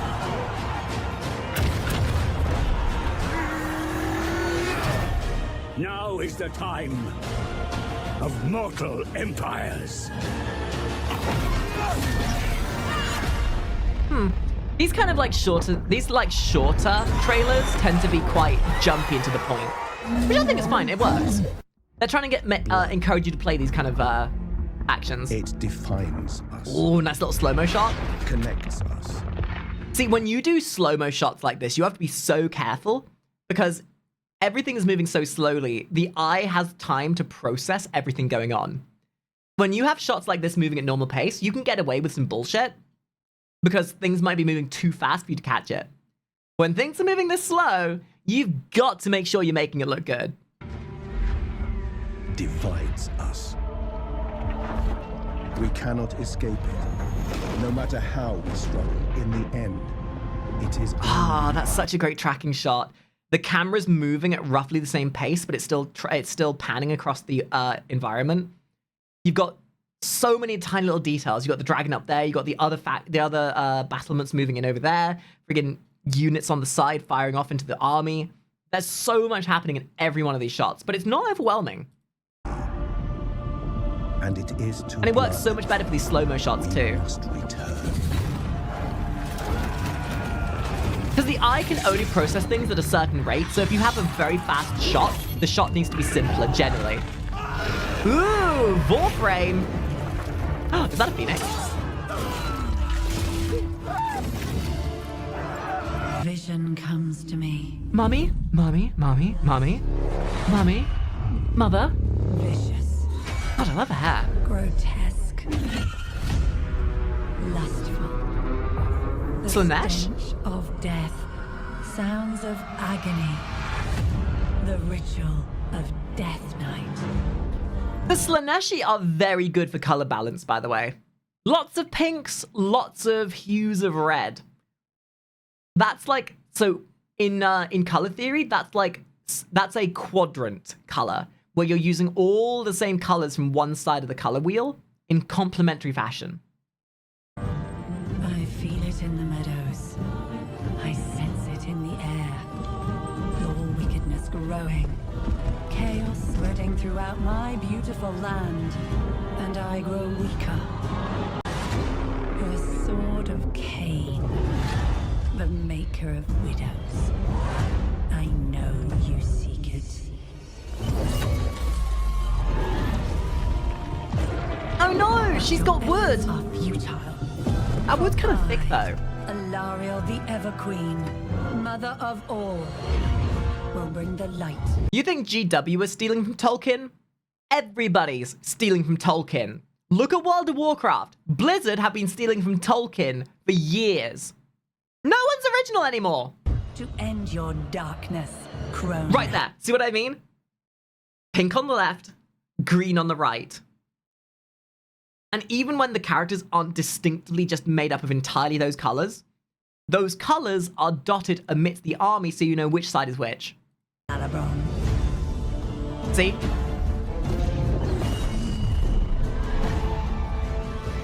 Oh, I'm an evil bitch. You know which side I'm supporting.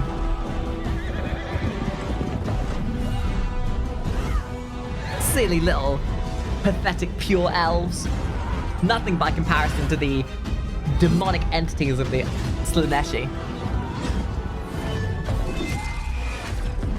This is a good cinematic. This might be one of the best ones so far.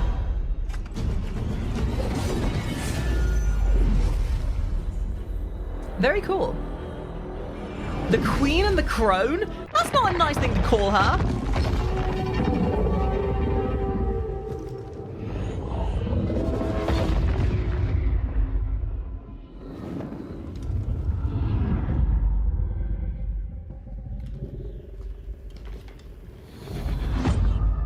Something that I've not really talked about too much because it's not been that prevalent is sound design.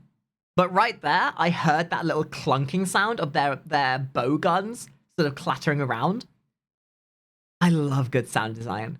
I absolutely adore good sound design. Oh, Tomb Kings! Yeah, Tomb Kings! Let's go! This is my faction. You covet power. I once had a game of fantasy where my entire regiment of regular skeleton soldiers had been eradicated, and I was left with one tomb giant. And the tomb giant had a funny little effect where if it failed a last roll, it could re-roll it until it succeeded. And if you succeed that roll, you can keep rolling it until it fails again. That one extra roll killed enough of the enemy's army. I think it ended up killing like 12 orcs in one swing. To a point where the enemy's morale dipped and they started fighting amongst themselves, and then I won. My tomb giant single-handedly beat the orcs into submission. Now, whatever you do, don't touch that gem. I'm sure no. Is that the Ark of the Covenant? While we endure. That is straight up the Ark of the Covenant. Oh, you idiot. You will find these our cares. Behold, Darwinism.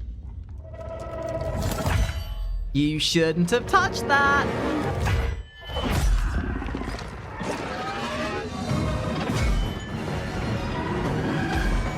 God, I love these units. Run, Jimmy! Oh, yeah, you got outside of the crypt, sure. But let's be honest, you're not out of danger. Oh my God, that armor is so cool. The difference between anime and Western women in armor. Anime women in armor, the less armor they wear, the more they're protected.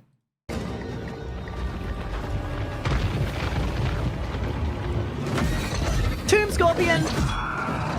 Haha, I guess he was a little prick. Our true king will show them.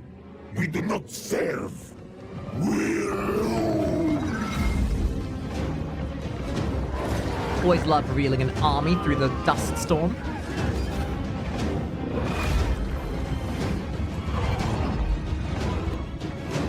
Oh, those those unit designs are so cool.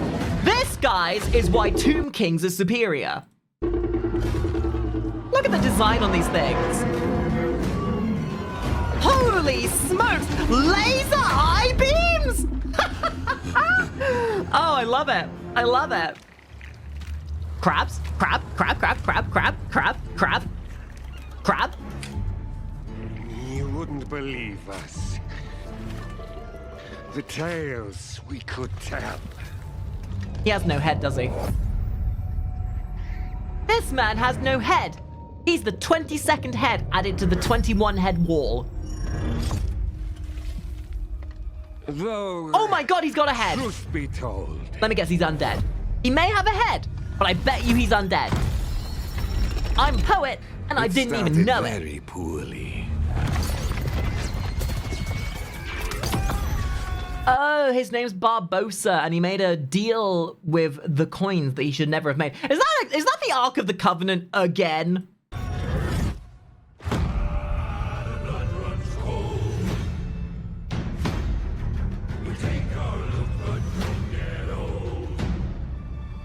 It's the Black Pearl!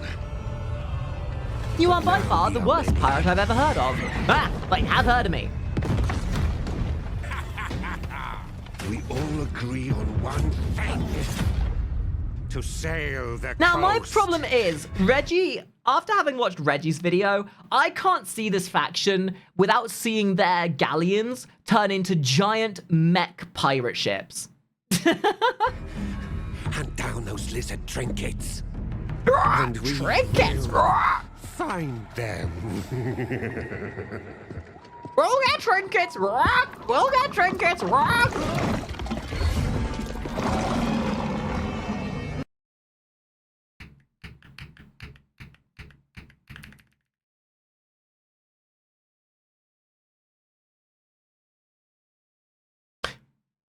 Hey, chat. Guys, now, hear me out. Just hear me out, guys. This would not be my weirdest fap. I'm just saying. I should be allowed to goon with equality. Someone needs to be able to goon to this, and it might as well be me.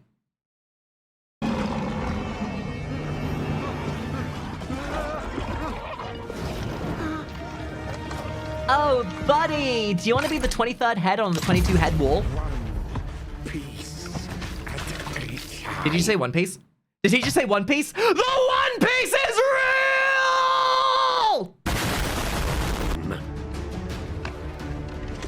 I love pirates. We'll put ourselves back together. Is my guy about to make a giant pirate mech ship?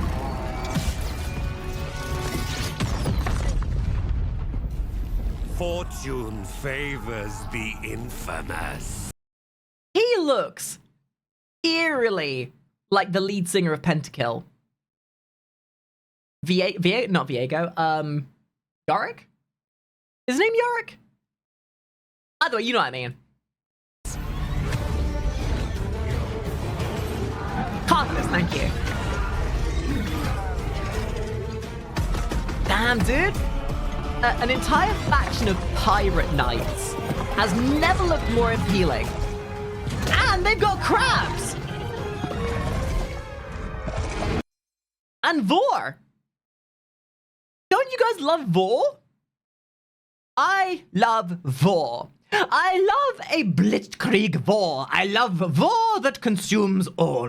War that comes from the belly. War that allows everything to slide down the gullet into a glorious waiting abyss of war. War is the way that we go about our day and cause dismay to all. Oh, that those who look tasty and those who do not. We war because we must. I love war.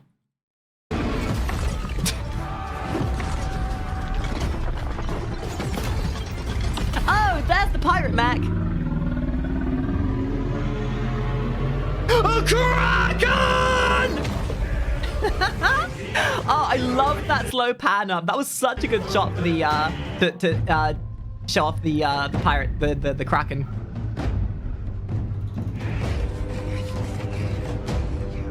Ooh, more Skaven. Oh boy, who's ready for Skaven? Who's ready for Skaven? I'm ready for Skaven. Who's ready for Skaven? I'm ready for Skaven. You should be ready for Skaven. And he's not ready for Skaven. In fact, he's Skaven out. Oh no, the two most obnoxious factions in existence fighting it out. Who wins? Society.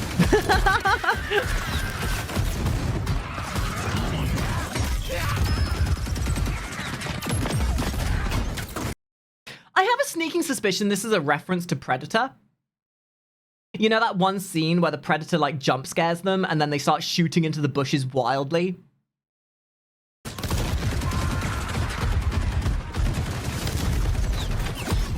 Yeah, this is definitely a Predator reference.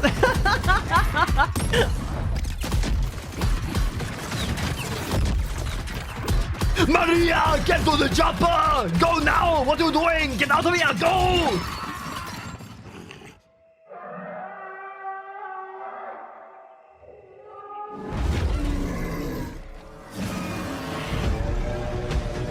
Oh, that is so cool! Drawing the Sodex stun. There is something awfully hilarious about Skaven being the one with advanced technology.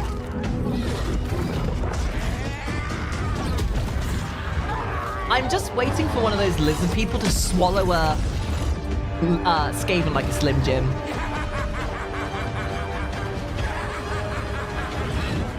Hey Alicia, if you're watching this you?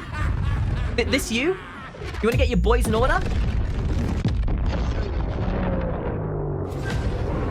Now, you might think that's parody, but the Skaven are unironically the ones with intercontinental ballistic missiles. Scud launchers. Scud, standing for Skaven kills you dead. Scud.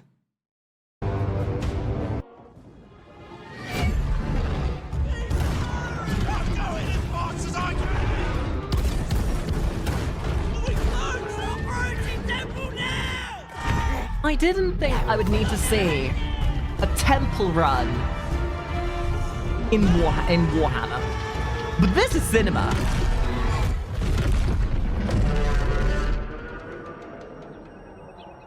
Don't bring them back to your base camp. Oh, maybe they were planning to.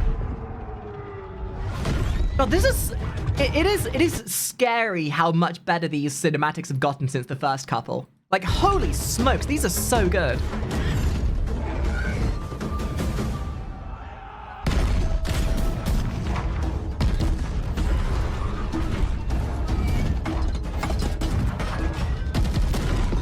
Oh my gosh. What is with... Like, the Empyrean want to wonder why they have such high casualty rates when they send their squishy flesh units up into melee combat with the giant gargantuan behemoth. Captain, could we maybe not sacrifice ourselves and have a 90% casualty rate for once? That sounds like treason! So it's treason then?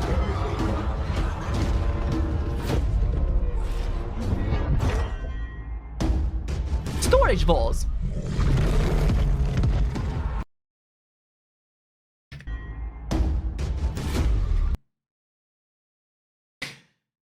Okay, I'll get my monster fucker card out. Oh my god, yes, I know. Yes, yes, wood! Obviously wood! Wood!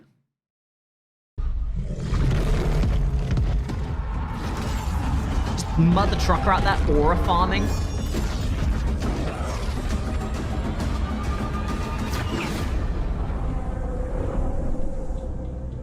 I mean, who wouldn't? What, you guys don't like giant crocodiles that look like they can turn you to your little bitch? Ooh, I love the color in this. Like, for all the factions they could choose to fight against each other, the greens, the vivid greens of the Skaven versus the vivid purples of the LV people, whatever, those guys. This is some good color balance right here. I love this. Purple and green are such great colors to clash against each other.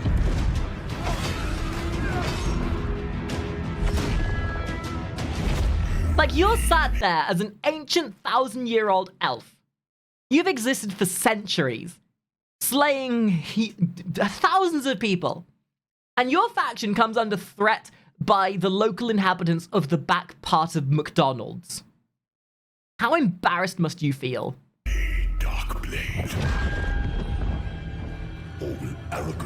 This is what happens when you don't clean up at McDonald's properly after your shift ends. Shut up, demon. Without me, we both die. Oh my god, that's such a great shot. This is what I mean by rule of thirds. This shot right here. You've got this focus pull where the character in the foreground is so up close and focused, but he's not doing anything. But he shows he's the focus of attention. But you've got this thing happening in the background that's obscured by flames and the focus pull. You know what's happening back there is important, but much like him, you're in his shoes. You don't know what that is. You can't see it, but you know it's there. Great shot right there. Great shot. Imprisoned within your flesh. Oh, you got the slow-mo. You got the slow-mo with the guy just moving through it regularly. Love it. Is our gift to one another. Who are you? I'm you, but sexier. I'm your intrusive thoughts. Now, I know you said you shouldn't drink that potion right there because it'll give you big fat titters. But the internet deserves it, so drink it. All things are possible. Oh, now the Skaven have ninjas. That's great. That's great. As if we weren't boned before.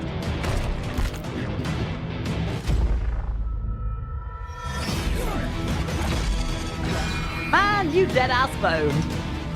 You're trying to fight a Skaven ninja? What, you think you're in an anime?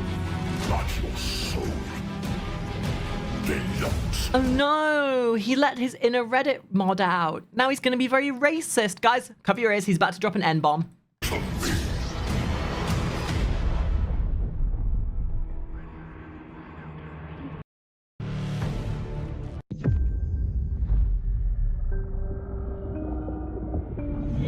I think I might skip a couple of these smaller ones so we can get through to,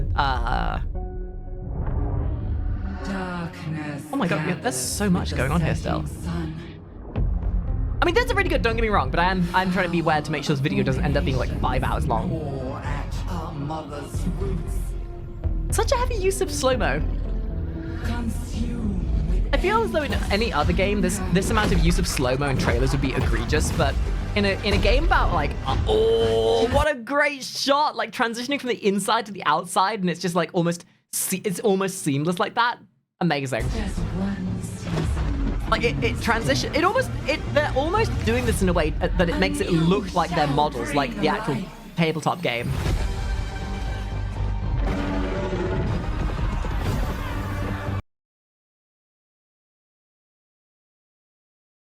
You guys know what I'm about to say. Come,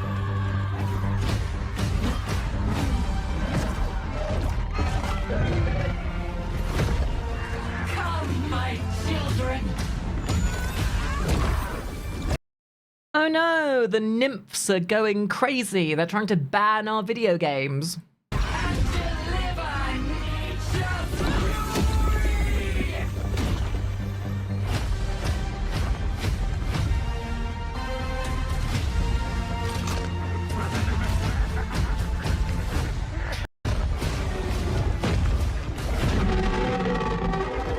cool looking dragon.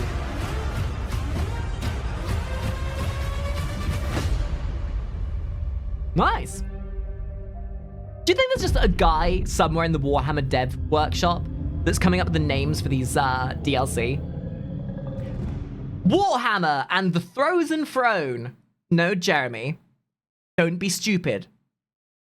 We can't have a frozen throne. You're gonna cut your ass cheeks off the second you try to stand up. Also, chat, we're officially under 20 hours for the first time. Yay! Also, Kevin, thank you for the follow.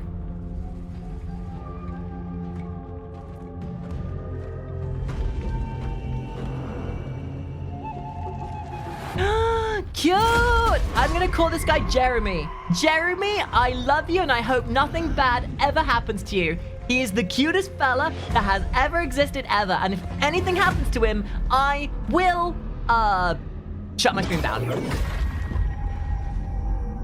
That wasn't Jeremy, right? That wasn't Jeremy? That was Timothy. Yeah, that was Timothy.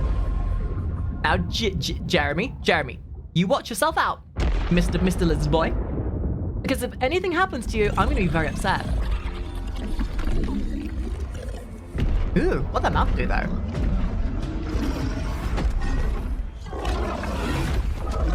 Jeremy, run.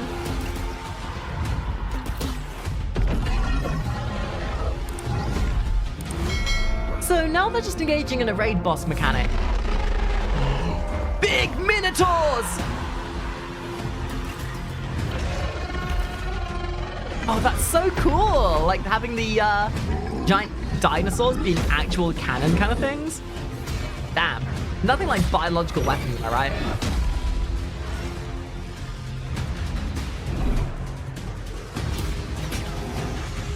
He may be small, but Jeremy is mighty.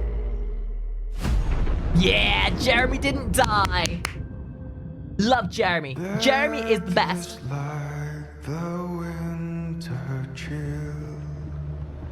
No door can keep it from us. Ooh, what is this? Feels a bit different.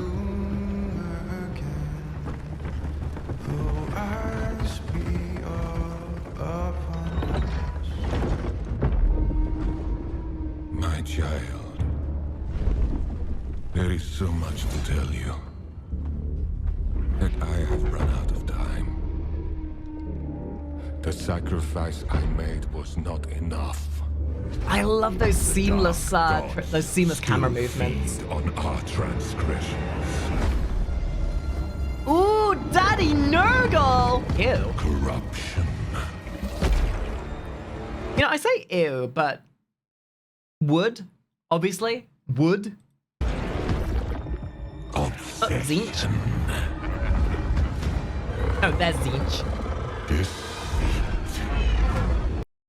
Okay, someone working at Warhammer HQ has a thing for Vor. And no one's going to try and convince me otherwise. Scarbrand! You must face these demons.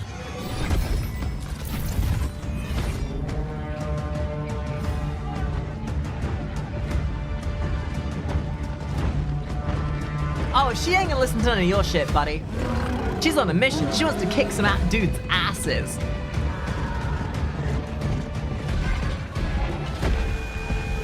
Oh, and there are the Chaos Boys. Humans versus Chaos Knights. I wonder who's gonna win that one. Yeah, this pretty much holds up. See what I mean about balance of storytelling, though? Like, whenever the humans turn up, sure, they do kill the enemy in decent numbers, but they never do it any better than any other faction. It helps you stay grounded. Sure, you can relate yourself to the humans because, ooh, humans should win. But no, they might do well, but they're never going to do as well as any of the other factions in these trailers. Because everything, like, Warhammer get more money by treating each of the factions equally. At least that is the case until you get into the game and you realize that the balancing for the different factions is actually really freaking bad. But the cinematics should at least be equal in how powerful they show each of the factions to be.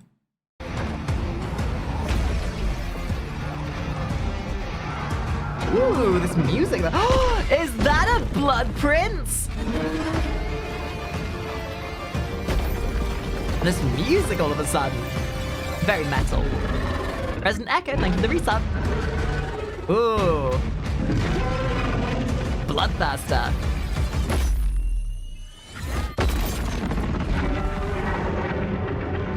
Back to the shadows. Very cool. Very, very cool cinematic. I don't think anyone's ever in question that GW can't make good cinematics. It's just maybe a shame everything else about their IP that's the problem.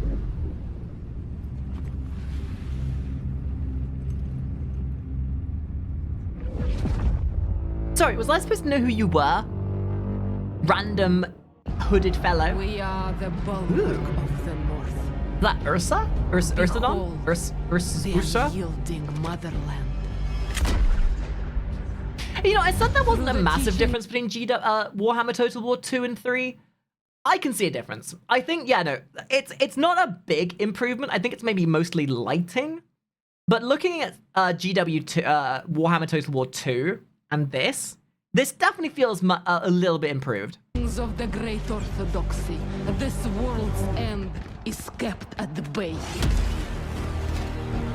Our mothers and fathers, brothers and sisters, stand united against the onslaught of chaos. Good kitty! With the strength of Earth and the mighty okay, whoever that witch is, kind of badass. There, them, go! Ah, yes, you have mighty armor and giant cornate weaponry. But do you have gun? We have gun. Giant Moses Browning would like to have a word with you. Oh, and we got a giant freaking bear. Not just any bear, a giant ice bear. Key slave.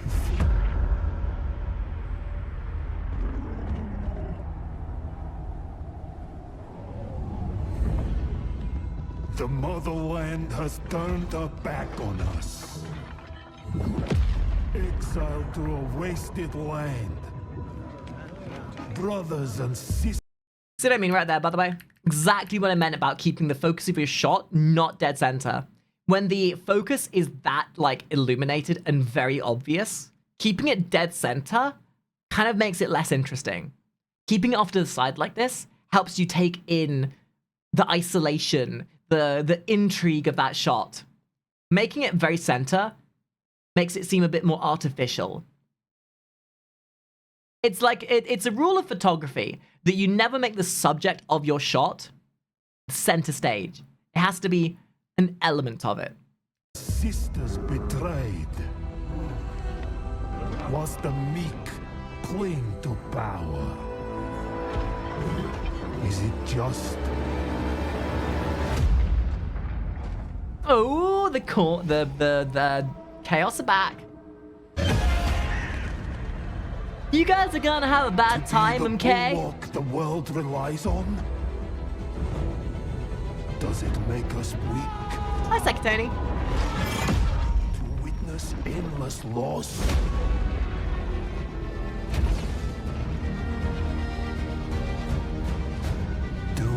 So there is one cinematic that I distinctively remember where I sat there and was like, yeah, this is the epitome of the Imperial versus Chaos. This cinematic might be one of my favorite Warhammer Fantasy cinematics they've ever come out with. It has been a long and bloody really shows the since difference end of the between Great War. powers and such. I know it's While not the Warhammer Emperor Fantasy, has claimed it's not victory, Total War specific, the peace that but this so cinematic many was just heroes absolute gave their mwah. lives for Chef's has not kiss. settled on the lands. The hordes of chaos, though leaderless, We'll watch this as continue bonus to take the content. northlands of the Empire. Vicious warriors attack merchant caravans and raid isolated But farms you see the and similarity, villages. even though it's a different game, it's a The different Emperor's vibe. battle-weary The theming is the soldiers same. patrol the forests and hills, And ever yes, vigilant the against humans end up bloodthirsty being war bands intent on looting and slaughter. completely destroyed. The punching bag of the universe. Also, look at the color balance, right? You've got these guys who are disheveled, they're hunched over, they're tired. The main guy, he's got this color, he pops a bit, he's stood up straight. You got the blues and the whites of the environment with the orange of the burnt trees sort of very stand outish against the background. This cinematic is just beautiful.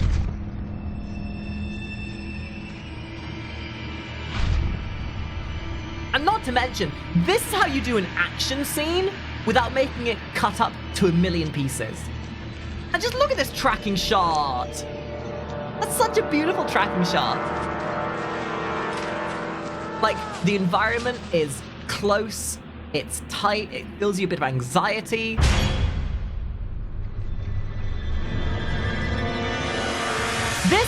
This is the thing that made me realize that the Chaos Knights from the Warhammer Fantasy universe are just horrifying.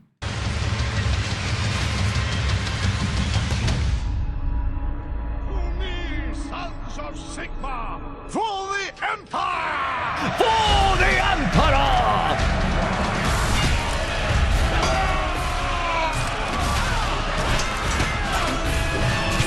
Chaos Knight?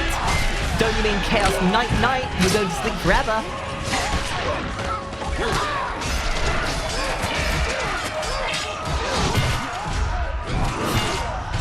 Ah, look, Mr. Main Protagonist Syndrome. These knights will definitely kill thousands of your soldiers without them killing one of them, but you, being the main protagonist, all of a sudden that doesn't matter.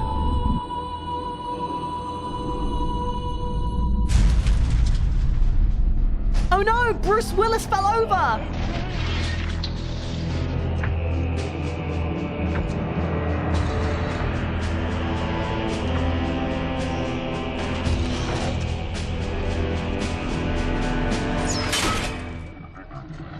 Should have gone to Specsavers.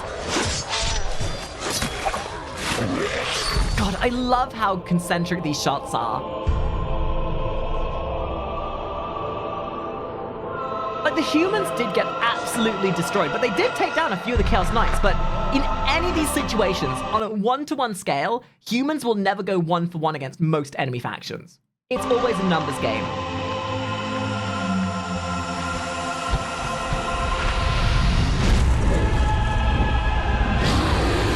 Now there's your Bloodthirster.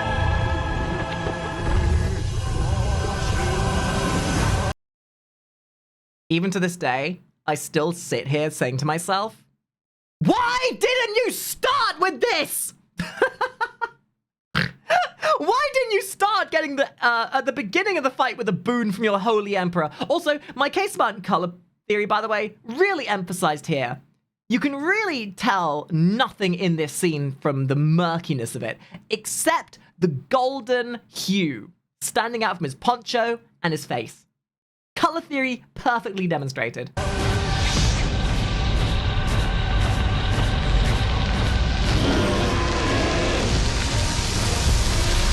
And then he's like, oh, a giant demon? I can take it. I can take it easily. Yeah, so my case in point. It's a bit of a tangent cinematic, a little ADHD side quest, but still relevant.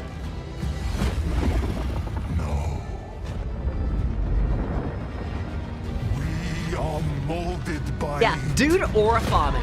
Could only aura farm when his entire unit was dead. forged hot against an anvil of ice. Yeah, who doesn't love a good army charge? Really, if it was me though, I would have completely mishandled my army and everyone would have died with what would have been a fight victory being a decisive defeat.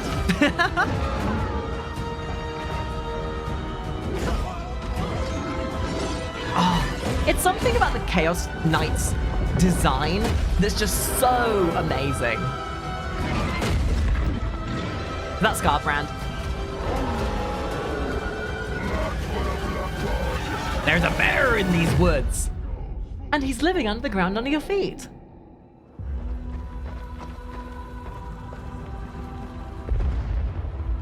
Oh no, you turned up to your job 3 hours too late and now everyone's dead. Good job. You are directly responsible for everyone dying. Hi, that's not your town. Oh, that's so cool. Oh my god, that imagery is so... Oh, damn. That is some imposing bullshit. Just seeing the god of corn up in the sky like that. Shit. That's like a reveal within a reveal, and it's so cool.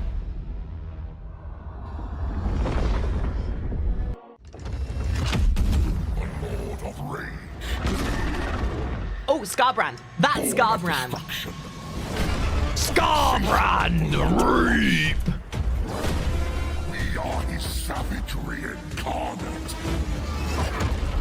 The epitome of... There's our boy! Rewarded for our ferocity. Join our... Every time I see Scarbrand, I am constantly reminded of Emperor's text-to-speech.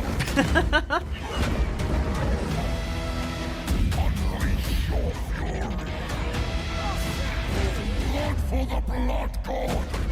Skulls for the Skull Throne. Now that's how you worship the Chaos Gods. For the Skull Throne.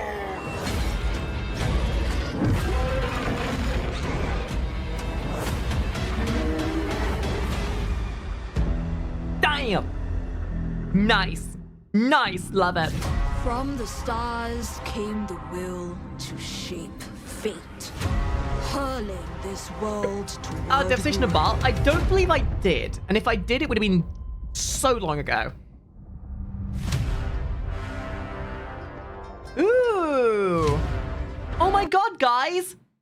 Anime.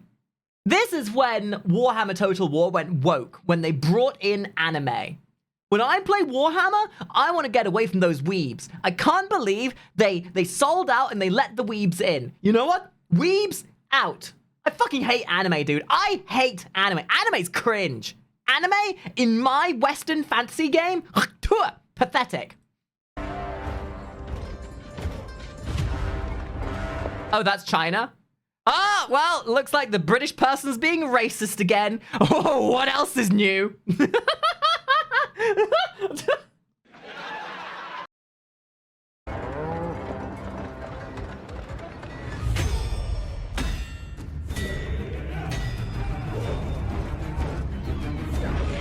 So GW were literally sat there thinking to themselves, oh boy, we need to add a new faction to the Warhammer Fantasy universe. We could add some Eldritch Nightmare faction. We could add cats as a faction. Anthropomorphic cats with fat tits and ass.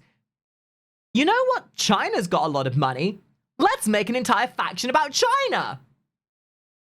China.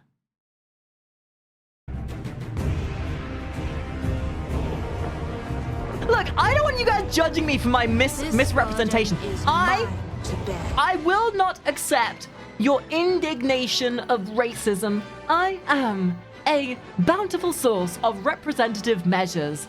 Just because I misunderstood one Asian collective from another does not make me racist. It makes me ignorant. And as you should know, all British people are ignorant. Because at the end of the day, you know, I was gonna say something and I've decided against it.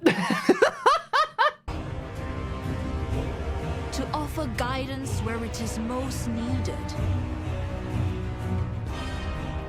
To demand Soulless Husk with 25 gifted subs! What the fuck, dude? Really capitalizing on the last day of your incentive, aren't you? Oh, for fuck's sake, dude, we started today's stream with 21 hours on the clock. And after being live for 4 hours, we are down to 21 hours because that's how that works. Thank you very much, though. I really appreciate that. That is very kind of you. I really, really appreciate your generosity. Thank you. Sacrifice.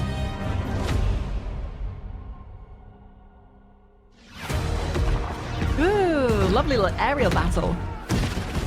Oh, dude, this color balancing is amazing. I know I gush about color theory so much, but when it comes to these like cinematic epics like this, color balance can make or break the difference. Again, I use the example of Clive Barker's Jericho, but it's true.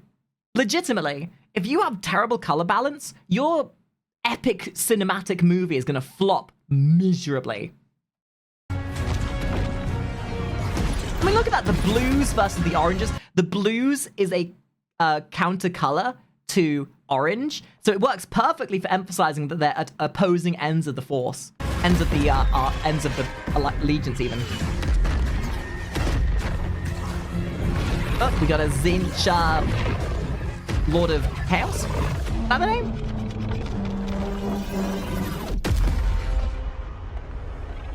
China loved this one. China was like, ah, yes. China number one. Money for China? I am ruler of the northern province. Lord of Change, that's the one, thank you. Big bird voice. Oh, that's so cool! Of course China has big fucking mechs. Of course they would. Bastion.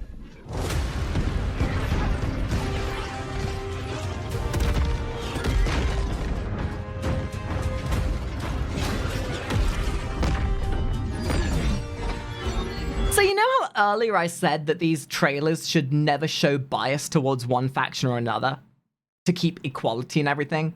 That is until geopolitics get involved and China's like, no, China can't be shown getting their ass handed to them. And GW's like, oh, well, you know what? We do like Chinese money. So you know what? China number one. China number one. This is going to get clipped out of context, I swear to God.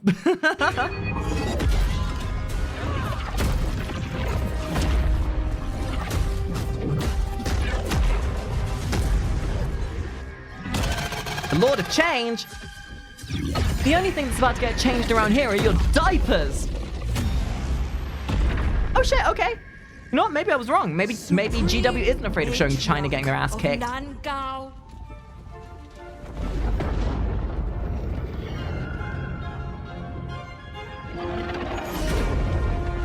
I would have given any money in the world to have watched her jump off that cliff and just go into the ground. It would have been antithetical to the fantasy, but it would have been fucking funny.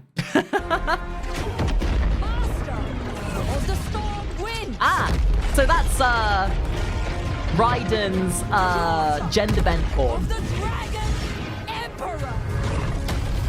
Oh. Well, that's pretty damn cool. She's got a dragon. And now she's gonna drag these nuts on your face. Nothing. Oh, here we go with China again. And harmony only endures through us.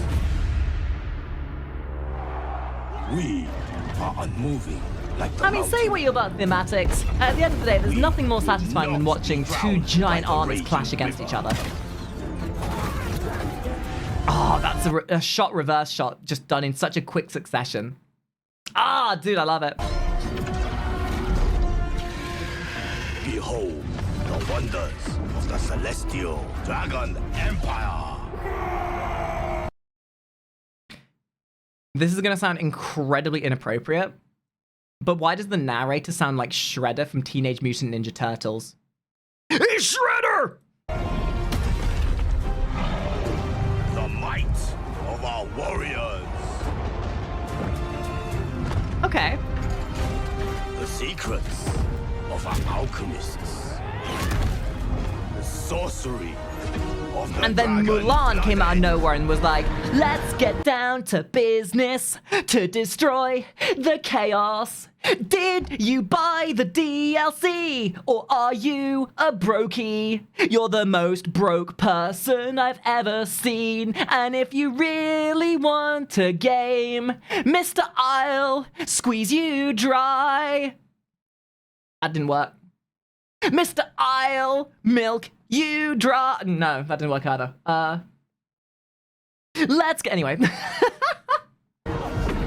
Let's get down to business to defeat the chaos. Did they send me gotcha or micro transactions? You're the worst set of units I've ever hotkeyed, and if I haven't got a clue, well, mister, I'll just go and play chaos instead of you. Was inevitable. When did this come out? Because this looks eerily like the end of Space Marine 2. Manipulation. Hi, Zarex. Of grand complexity. The grand complexity. You will face your demise at the hand of Zinch and the Chaos Lords. All touched by the architect of fate. All designed in the eye of chaos. You seek the ultimate truth. The ultimate truth is that furries will fap to everything. And we are immensely disturbed by that. We reveal the unfathomable.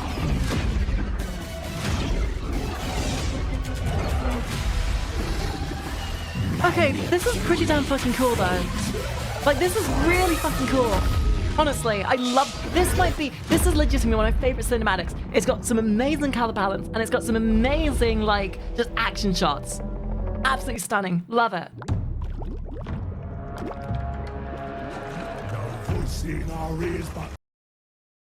I was about to say that this looked suspiciously like Gul'dan's green soup from the beginning of the Dark Portal cinematic. But no, it's just Chang from the local,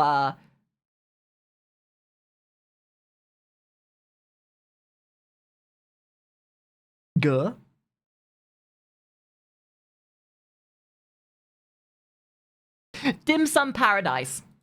The more you raise the sound of its tone, we'll thunder and feast on any beast. Doesn't matter, we'll snack on their moan. The stragglers we did. Okay, somebody go and get Pyrocynical. Our in our sacrifice too. Ooh, got some. Oh, dude, this. So this is like the evolution of CG, right? When we were looking back at these early trailers, these were like purely in-engine, but these are so interesting. Like, you can almost like plot out the range of animations based on the extravagance of the technology that was being used for these cinematics. So this is so cool looking. As the ogres are coming to get ya!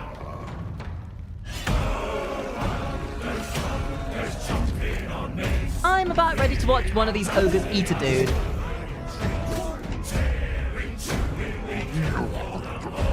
They made a queso faction! That is a wild comment to make, but very true.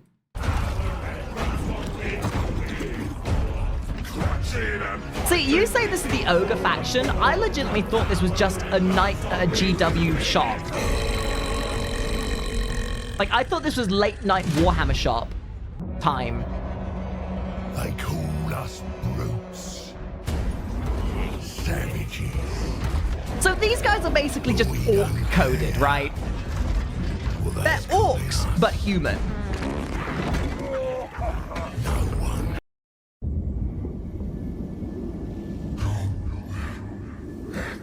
Oh, I think I've seen this trailer.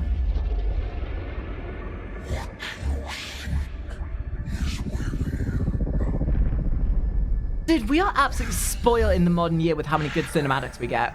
It's just a shame that the cinematics we get are often games that don't even come close to matching the energy of the cinematics. League of Legends. And at that point, it's almost like there's an element here where you have to be able to separate yourself from the art from the universe. Because, like, I hate League of Legends, but I loved Arcane, and I love the cinematics around the League of Legends universe. You won't catch me dead playing League of Legends. But I love its universe. Likewise with this. Fickle. So close. Never enough. He wants more. We all wanted more. Something tells me... Wait a minute.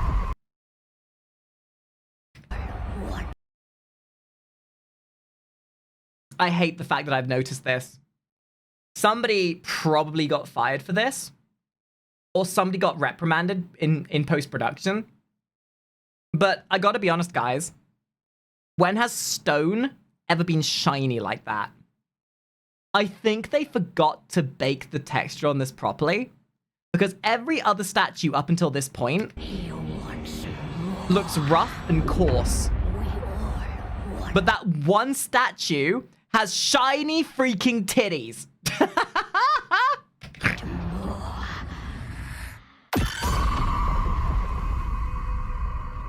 Ah, yes. Jeremy, the local statue shiner, lubing up the important parts. It's like those golden statues or bronze statues that have the cleavage all nice and shiny versus everything else that's brass colored.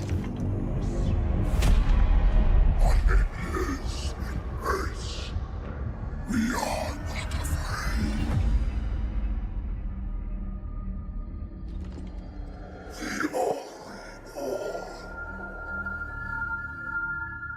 Why do all old men in this game look the same?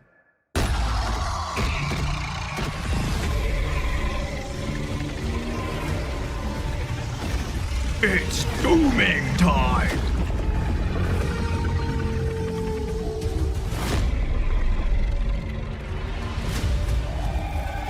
You dropped your book, old man!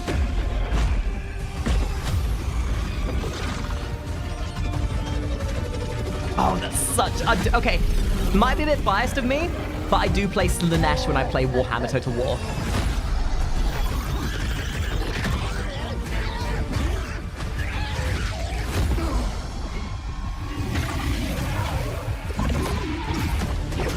Again with the Vor. Oh, look, it's my boy girl thing, Nakari. I bet you guys didn't know they put me in the game, but that right there, that's Nakari. Hi, Nakari. I have the knowledge you crave, but all pleasure has a price.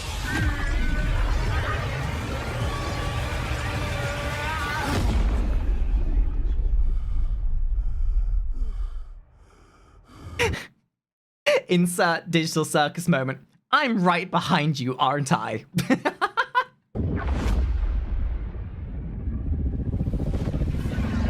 Nice. Love a bit of equal opportunity representation of the demons. Oh man, they like really representing their community, don't they? The Flesh Legion marches. So we're getting the different factions of the Chaos factions now? Oh, Blight Beast. Daddy Nurgle. Best dad. Best dad.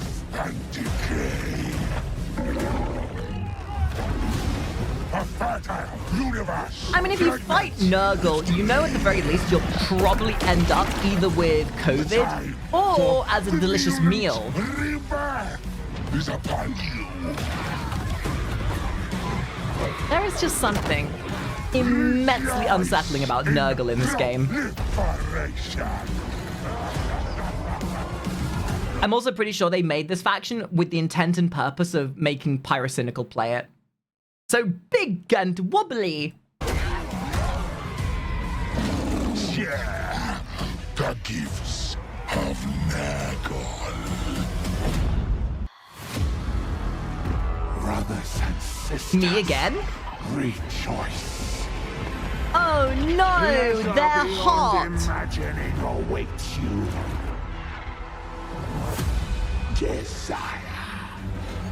Rise. Something tells me Pantheon Stockings would love this faction. Access in all things. Partake of perfection.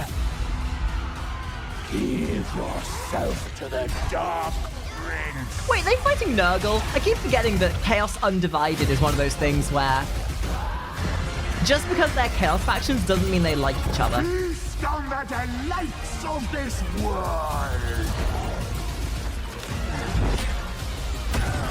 Submit to slay. Hi, Makari! Oh my gosh, it's me again! Nakari's just the best. Wouldn't you all agree? I was mortal once. Haha, same. And then I became a VTuber. A prince then. A prince now.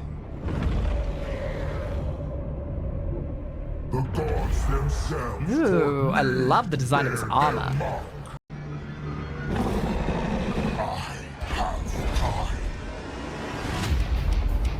Ooh, guitar riff. In this coming slaughter.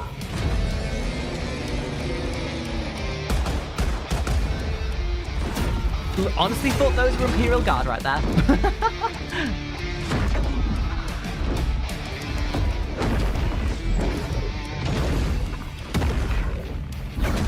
Oh my god. Guys, I'm not a furry. But you got a big, muscly bird husband right there, and my monster effer card needs to be stamped. Wood!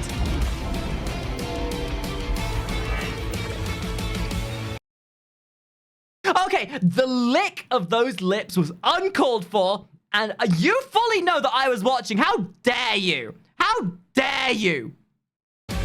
You're trying to seduce me, aren't you, me? It's working. Dude, this is such a good cinematic. What the hell?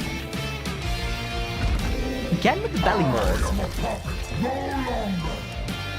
I am the God Slayer. Isn't that who the Bretonnian turns into? Because I played the campaign of Warhammer Total War 3, at least the base campaign, when you're playing that guy that kind of gets corrupted by the Chaos Gods. That's the guy who he turns into, right? I only played this campaign like a couple months ago. I'm pretty sure I remember it.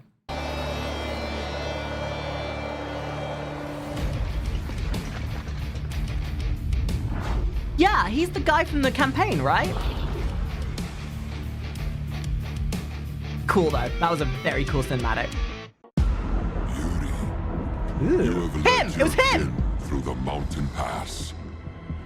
Once more, the light of Kislev shines in the darkness of the chaos. Yuri, wastes. my friend. Our comrades fear this land. Their doubt cannot stop us. We fight those who worship blood and fire. Match their rage with our own. You know, this campaign was very short and to the point, but it did introduce me to the game in a very decent fashion. The righteous path. Offer no mercy. End his reign of bloodshed. You hold sin in your hand. I hold But strength sin in feels my hand. good, man. Our journey has just begun. Together. If sin didn't want me to hold it, why does it fit so well in my hand, huh? Together, we free Kislev of this. Legitimately, the up until this point, I had never really had much of a comparison between World of Warcraft and Warhammer. But watching Yuri's story was legitimately just Arthas discovering Frostmourne. To the nines. Are you still my brother? Yuri! Don't be a fool, Garrick. Does he not guide me?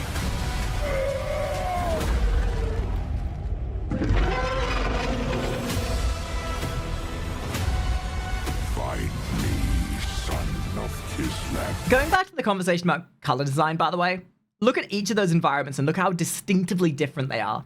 So well done.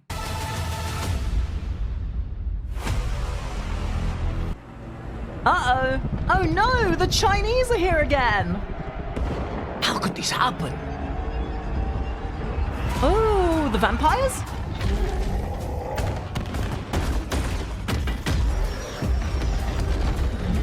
Ooh, big CGI fight scene. Ah, these look like those. They have nailed the establishing shots to show the scope of an army. I love it. Oh, that's such sudden jump cut to bursting through the door. Perfection. Nice little ambush right there. Humans doing what humans do. I'm led to believe, through the power of Warhammer Total War cinematics, humans are good at two things. One, dying in droves, and two, dying like little biscuits when they get picked off for the sake of cinematic plot convenience.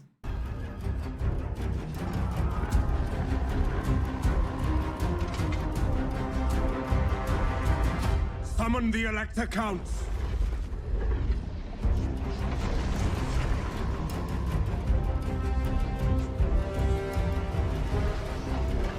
Interesting. Ooh, big cinematic, big cinematic. Ah, that tracking shot, dude. This is what I mean when I said that you can do so much more CGI in these like 3D environments than you ever could do in real life. I mean, we're getting close with drones and stuff like that. We are getting close to being able to do this kind of stuff with live action shots. I say that, but I did see iShowSpeed's Trip Across America stream the other day, and maybe it's for the best we keep it 3D.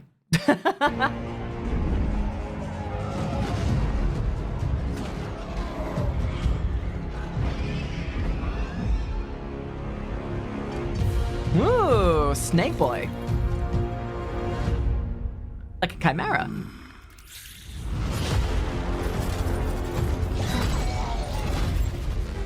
He's as bored as I am hearing about Kai Cenat every other day.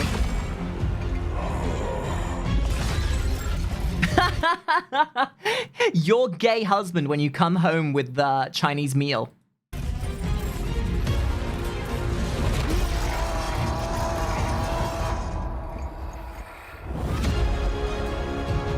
A Chinese meal! Okay, I hope they kiss. Please kiss. Please kiss. I want to watch my two gay dads make out. Wait, what? Aw, man! They must have kept it for the blue Twitch. They must have kept the spicy stuff for the other website. And for that low cost of $4.99, we get to go and subscribe and find out. Orcs? Orcs? More orcs? Where's that Nurgle?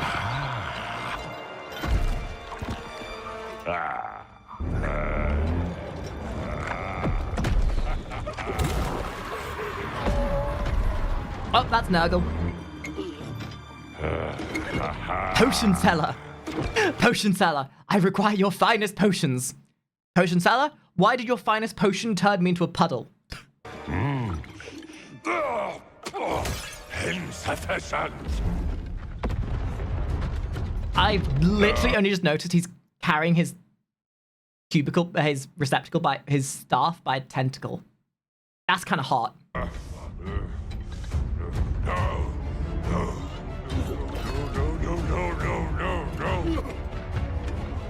Isn't that the item that helped keep manifest the monster earlier?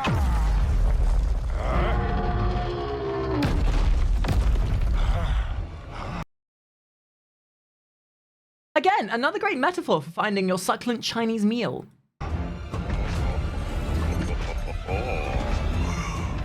Oh my god, the design on these things!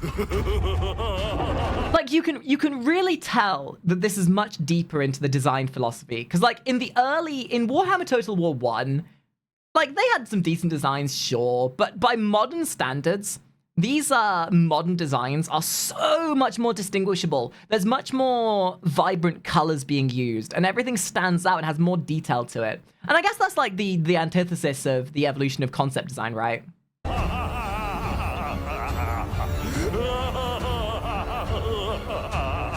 The ingredient was life, and it has so willingly come. Why does he sound like Shrek? Donkey! What are you doing in my potion, donkey?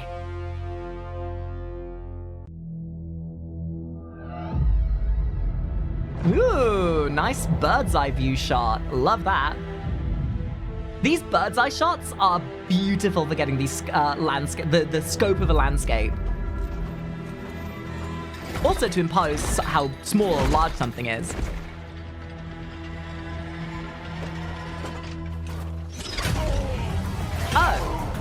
Oh no. They'll be fine, right?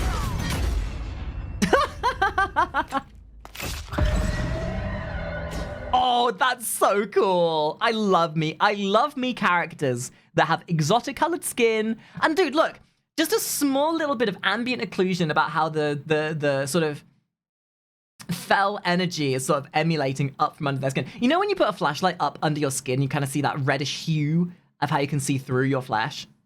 It's kind of like that, but their insides are sort of more purpley pink, and that's so cool. I love that. Counterbalanced with the green of the eyes, perfect color balancing.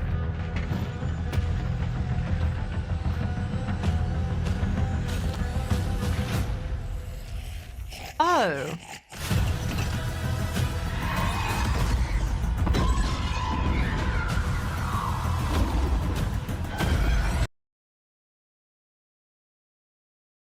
Those eyes. There is something about the power of eyes in animation that just does it for me. Because here's the thing. Uncanny Valley is when something looks so realistic that it creates this, like, unsettling feeling in your body. So you can find a balance with making things look stylized, and I feel like a big part of that is making the eyes look very important. If you put so much detail into the eyes and how impressive the eyes are, everything else can kind of be secondary.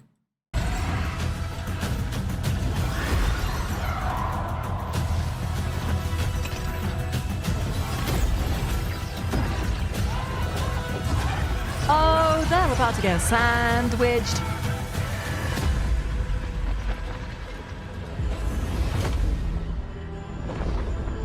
And you see, this kind of shows that the Chaos aren't any better than the humans. The Chaos want to fight everybody, but the Chaos are too busy fighting themselves.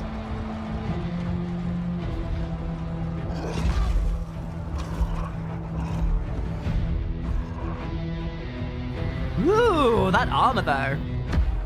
My guy is aura maxing.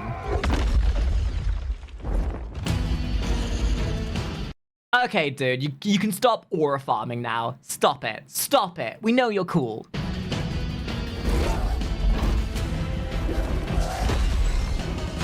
This is definitely someone's VTube model.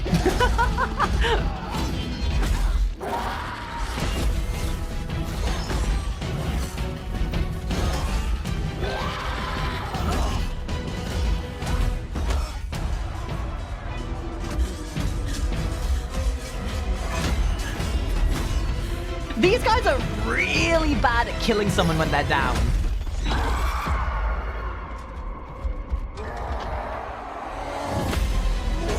Sick. God, if only I had wings like that. I mean, to be fair, if you had wings like that, you would aura farm like a mother trucker. You just would. You'd be weird not to. As the four ruinous powers play their great game, so too must back their to the two gay dads again.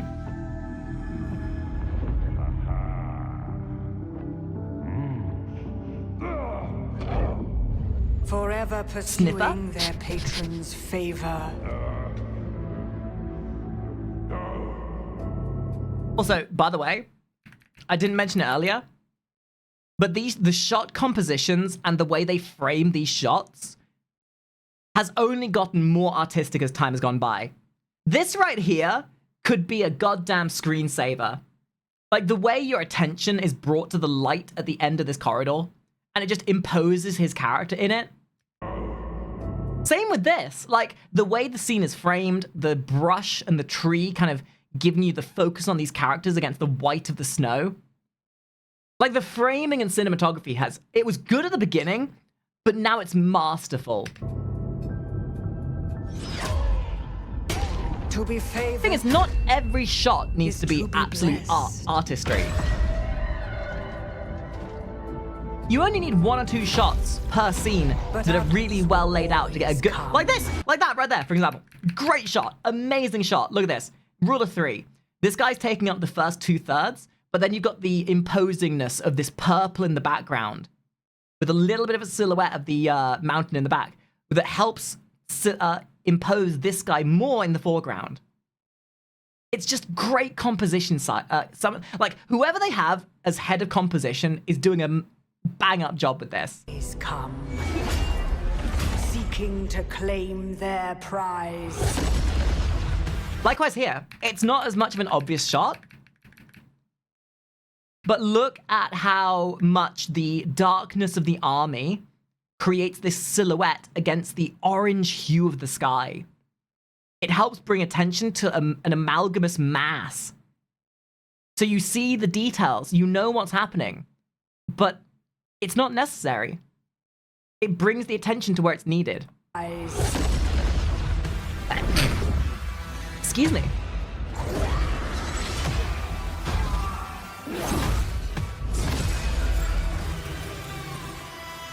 So why are the different factions of Khorne fighting? Is it just sibling rivalry or what?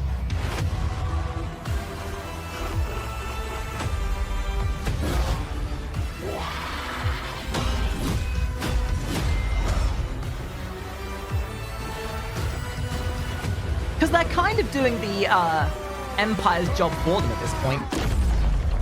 Like, if the orcs stop fighting each other, if the forces of chaos stop infighting, it wouldn't even be in question who would win the overall war. Does not retreat from such opportunity.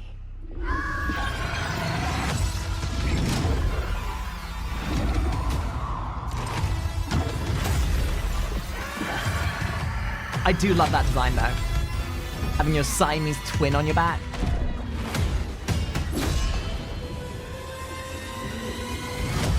I am Kerrigan, Queen of Blades.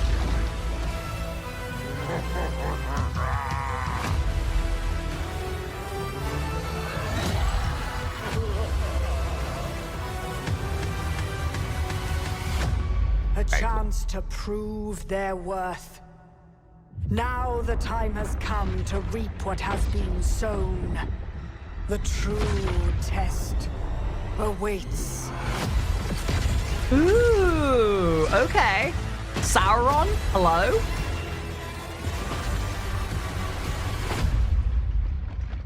So I think this next cinematic might be a bit of a skip, because I think it's just literally a trailer for the map itself, which is cool, don't get me wrong, but we're not here for that. We're here for the cinematics.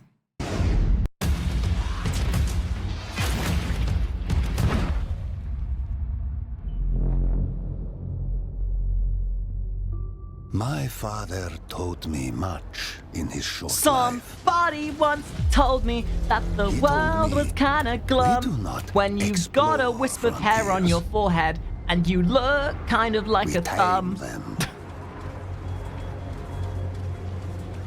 We do not climb mountains.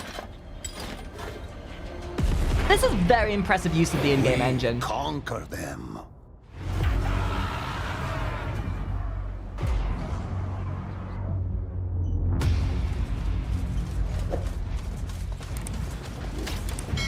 We do not despair, Chaos. We are Kislev. And that stupid idiot Yori only went and joined the enemy faction. What a absolute buffoon! He could have had Sasha over there as wife, but no, had to join their Chaos army. What an idiot!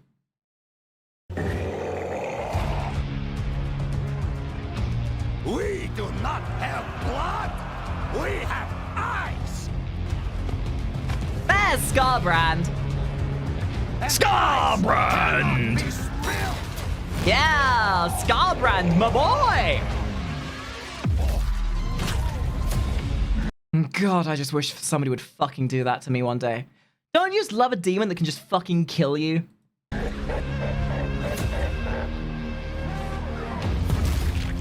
My father died a fool. Your father died a fool and also half the diameter that he used to be.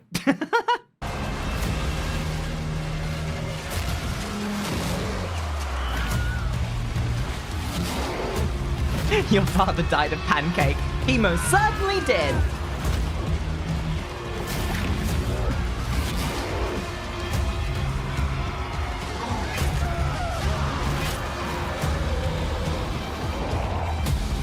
Oh, the 26th head, the 25 head ball. Ah, see, I did a callback. I did a callback. Blood for the blood god. Blood for the blood god, blood for the blood god, blood for the blood god, blood for the blood god, blood for the blood god, blood for the blood god, blood for the blood god. Skulls for the skull throne! Blood for the blood god, skulls for the skulls. Okay, Scarbrand. Gotta be honest, for being the man who yells all the time, that was pretty pathetic. It's blood for the blood god, skulls for the skull throne, and milk for my cornflakes because I'm hungry. Nom nom nom nom nom.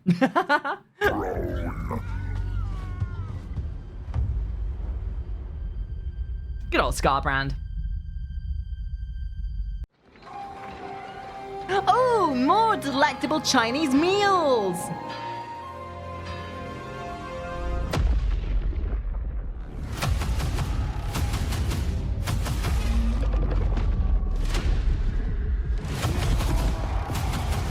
Now that's an army. That's a giant mech.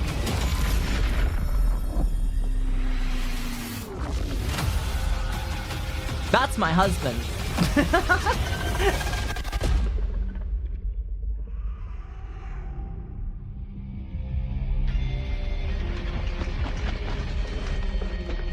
Always innovating the graphic style. Ooh, this looks like a big cinematic. Okay, this one looks like a big one. Yeah, this is a rendered cinematic. Clouds gather. Our borders are beset by evil, both mundane and immortal. How long can we withstand this? Oh. We must form an alliance. We either die alone or survive together. I concur. This threat... This can't be real. This can't be real. Because if I ever tried allying with a friend in multiplayer, they would call me some racial slur and tell me to get back to the kitchen. ...is beyond any of us. With the Azur's guidance... This is just another Algates game. I see many ladies here. Typical dwarf! Typical dwarf! Half the size, but double the bitch levels. But you even speak for your people? High King, this is not the time for short-sightedness. Short? Oh, speaking of racial slurs, you never say the S word around dwarfs. Otherwise, they're gonna make fun of your ears. There'll be no alliance with elves while I'm High King. Only a reckoning. Of course it's the dwarfs that cause the problems. Bloody dwarfs. Too short-sighted. Oh no, now I said it. You know there's a problem when even the chaos are working together and you're not.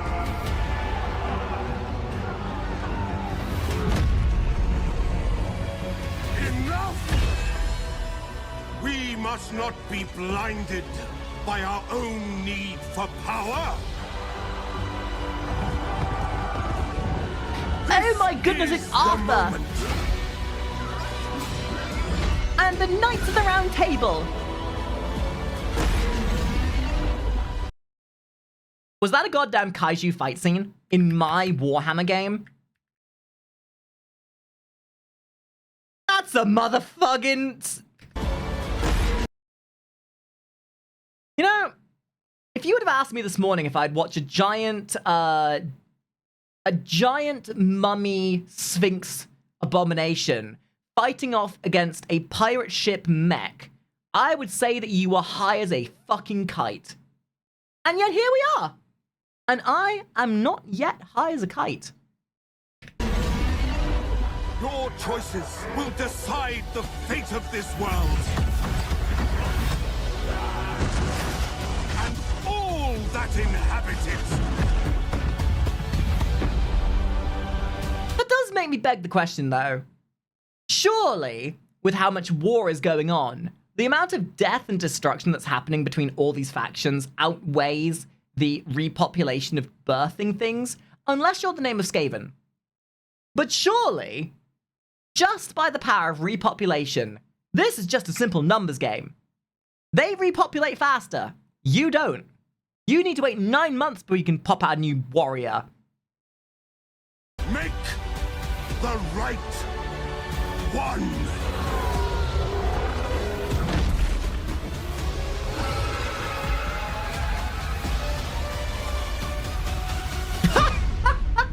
Someone in the chat just said China repopulates fast.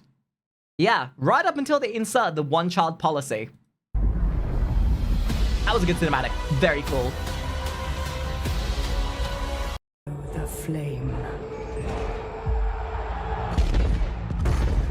Ooh. Even more big fight scenes. Really makes you appreciate the fight scenes we got. Do you want to know what? To this day, Lord of the Rings, Return of the King, with the Battle of Gondor, and the Two Towers, Lord of the Rings, the Two Towers with the Battle of Helm's Deep, are by far some of the best mass army fight scenes in any movie ever. Marvel, the Avengers came close with the Battle of Wakanda, but to this day, nothing beats the Battle of Helm's Deep. The Uruk-hai with their armor, the Rohirrians, the elves. God damn.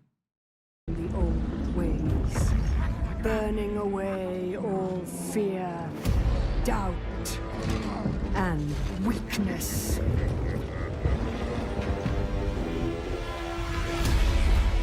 Ooh, that's Nothing so cool! remains but power and ambition. This is what happens when the dwarfs dug greedily and deeply, but didn't run into your mum down in the depth. More fuel. More. Is that a big fucking cannon? Well, call me a bitch because bitches love cannons. Sacrifice. The fiercest heat to forge the hardest steel. Destiny. Rising from within Are the these crucible. chaos dwarfs, or is that just me?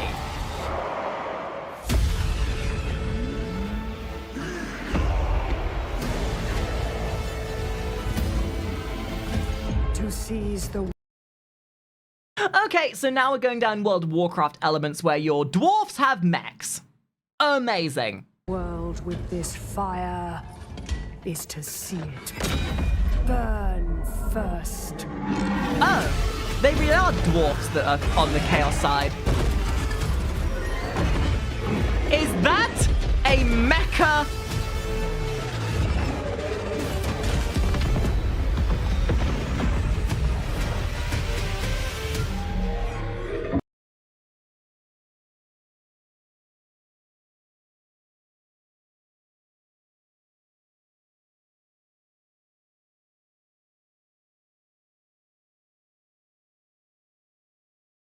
Wow. That's a big boy! That legitimately is like one of the coolest concepts I've seen so far. Oh my god, they made Mecha Godzilla! That is sick, though. Damn. Actual... What happens when you get crossover between Chaos and Dwarves? Sick. Oh, they literally are called Chaos Dwarfs? Oh. So the dwarfs aren't content being made fun of by the humans, they also want to be made fun of by the other Chaos factions. There cool. is legend of a warrior unparalleled. Corn? You notice as well, by the way, how I mentioned earlier that there's an equal representation of all factions? You notice how that after the first game, the cinematics became very evenly divided between all the factions, not just focusing purely on humans alone? A champion forged in the heart of fear. They're about to run into Arthur's Reached Menifil. into the grave and found only hate.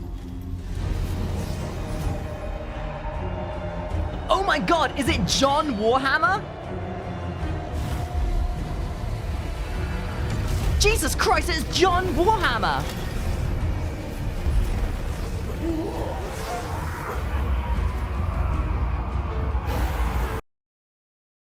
Lord of the Rings called, they want their ghost zombie army back.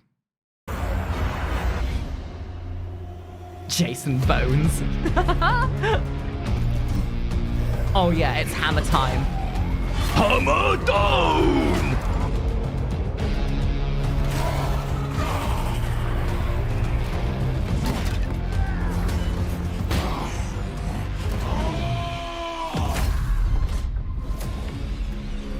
Well, rip those zombies. To embrace such hate is to become a knight. The way those dudes were walking out just made it look like the squad aura farming. Bro, when your squad of level 150s comes out of a level 10 super helldive mission, alive with 0 lives lost. You have absolutely every right to aura farm your heart out. Become a nightmare. It is to wield dread as lesser men wield armies. Oh god, the cinematicness in this is crazy good. It is to become the Hammer Storm. Remember guys, this is how to treat old people after COVID.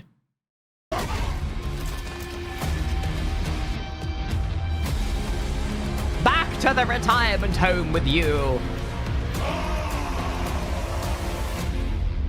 Very cool. Very cool. What did we learn from that video? Suplex an old person. Got it.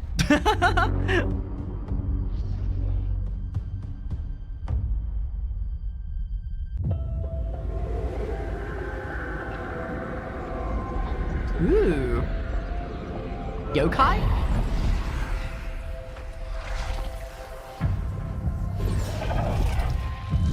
The coloration makes me think Kislev.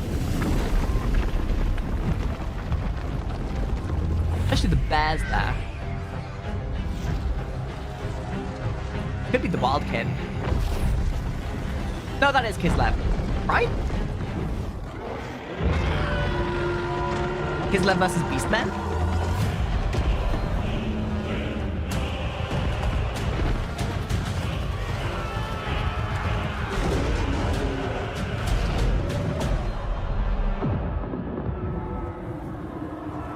God, those eyes are so vivid. Sheesh.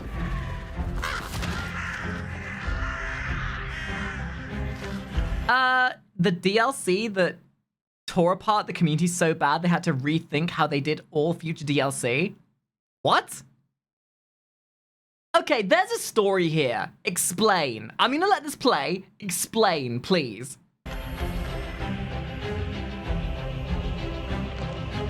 I mean, I kind of understand, right? It is one of those kind of like moments like Truck Simulator where there's a million DLC to download to get the full experience.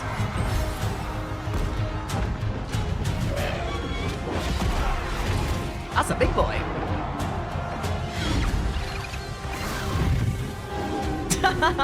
When homework follows you to the battlefield. Ooh!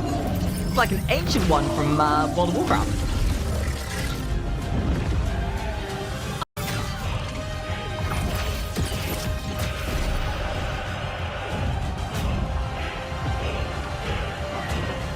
$25 for DLC? Dude, when you're like, when I was looking up the DLC for this game, I wanted to play Skaven. But my god, having to pay that much money for DLC is absurd and it's highway robbery. I love these cinematics, but then you're very quickly reminded this game is made by GW. And they are so picky about their IP.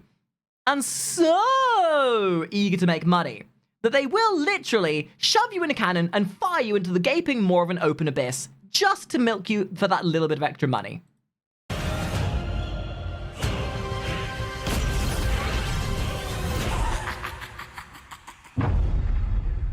What those extra arms do, though.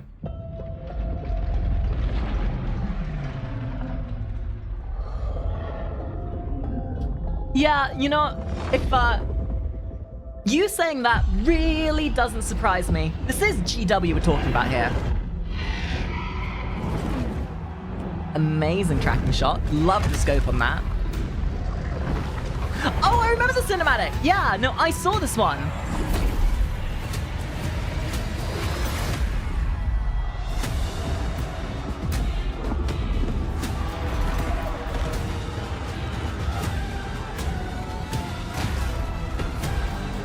Oh, I love how epic these are. It's kind of funny because if you do play the game properly, you can use the the cameras and such to actually get amazing cinematic moments like this in the game. My favorite thing, like I know that auto-resolving was the better way to make progress, but more often was the case, I would get into a match just to watch two massive armies fight each other. Not because I wanted to control the fight, but because I just wanted to watch them murder each other and see who won. That's how I've seen Total War games ever since Rome Total War.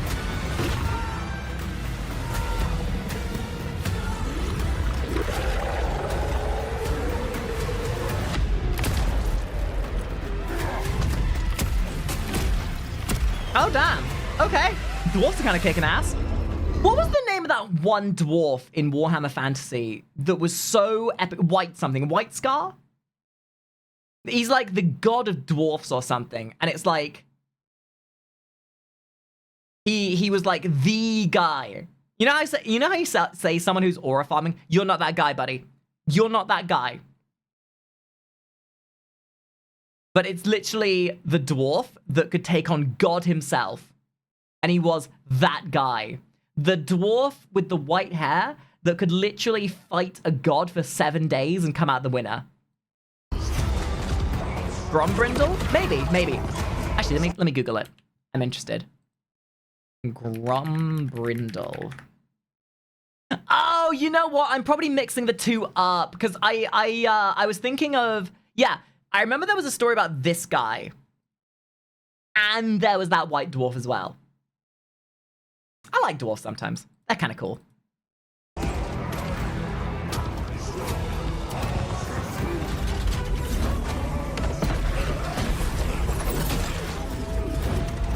Yeah, the dwarf I was thinking of was the one that wanted to die but never could.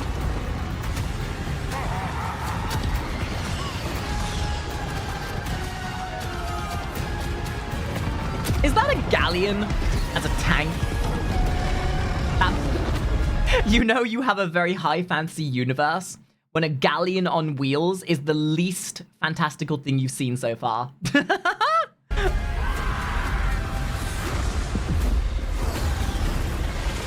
Oh, what a beautiful pull shot. That was flawless. Amazing. Guys, we're almost there. If you've gotten this far, you know what? If you guys have gotten this far in the reactionary, write down in the comments, galleon. He's onto me. Because you're a galleon of hours into this video. Picked up my scent. I've been running, hiding, across Oh no, old man Deckard Cain. I am Deckard Cain, and I bring the pain. Oh look, doggies. Future. Tis how. Oh, that transition though. Damn. See that again. Look at that rotation into the upside down. Oh, that was smooth. That was smooth. I love that. Dreams now. I need to get out. Out of my own mind. Oh, god damn it. If only COVID would have taken you, dude. This is why you shouldn't have gotten out of the retirement home. He's here. Puppy! Puppy!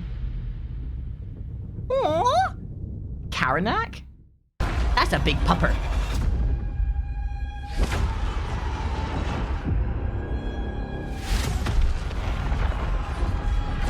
Well, this seems to be going well for the humans, said no one ever. These two kids think they could steal my glory. Oh, it's been a while since we've had a good old tussle. Yeah, well, you've had all your attention on the Umis. Now we've got the orcs to come back. You gotta remember, the orcs may not be in sight, but they're always ready to give you a carumping. We done all the hard work for him. Stick to the plan, and we'll crush him. Whoa! Burn and bust! These skulls are mine! Nuh-uh-uh. Share the skulls. Look, this is such a cool cinematic of transitioning between gameplay and actual cinematic. You notice how the humans are being used as the punching bag again?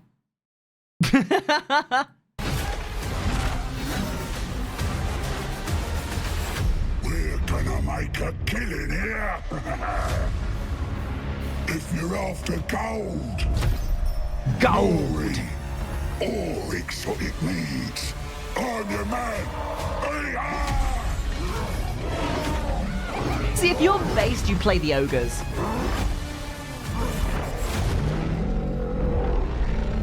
That's a bigot.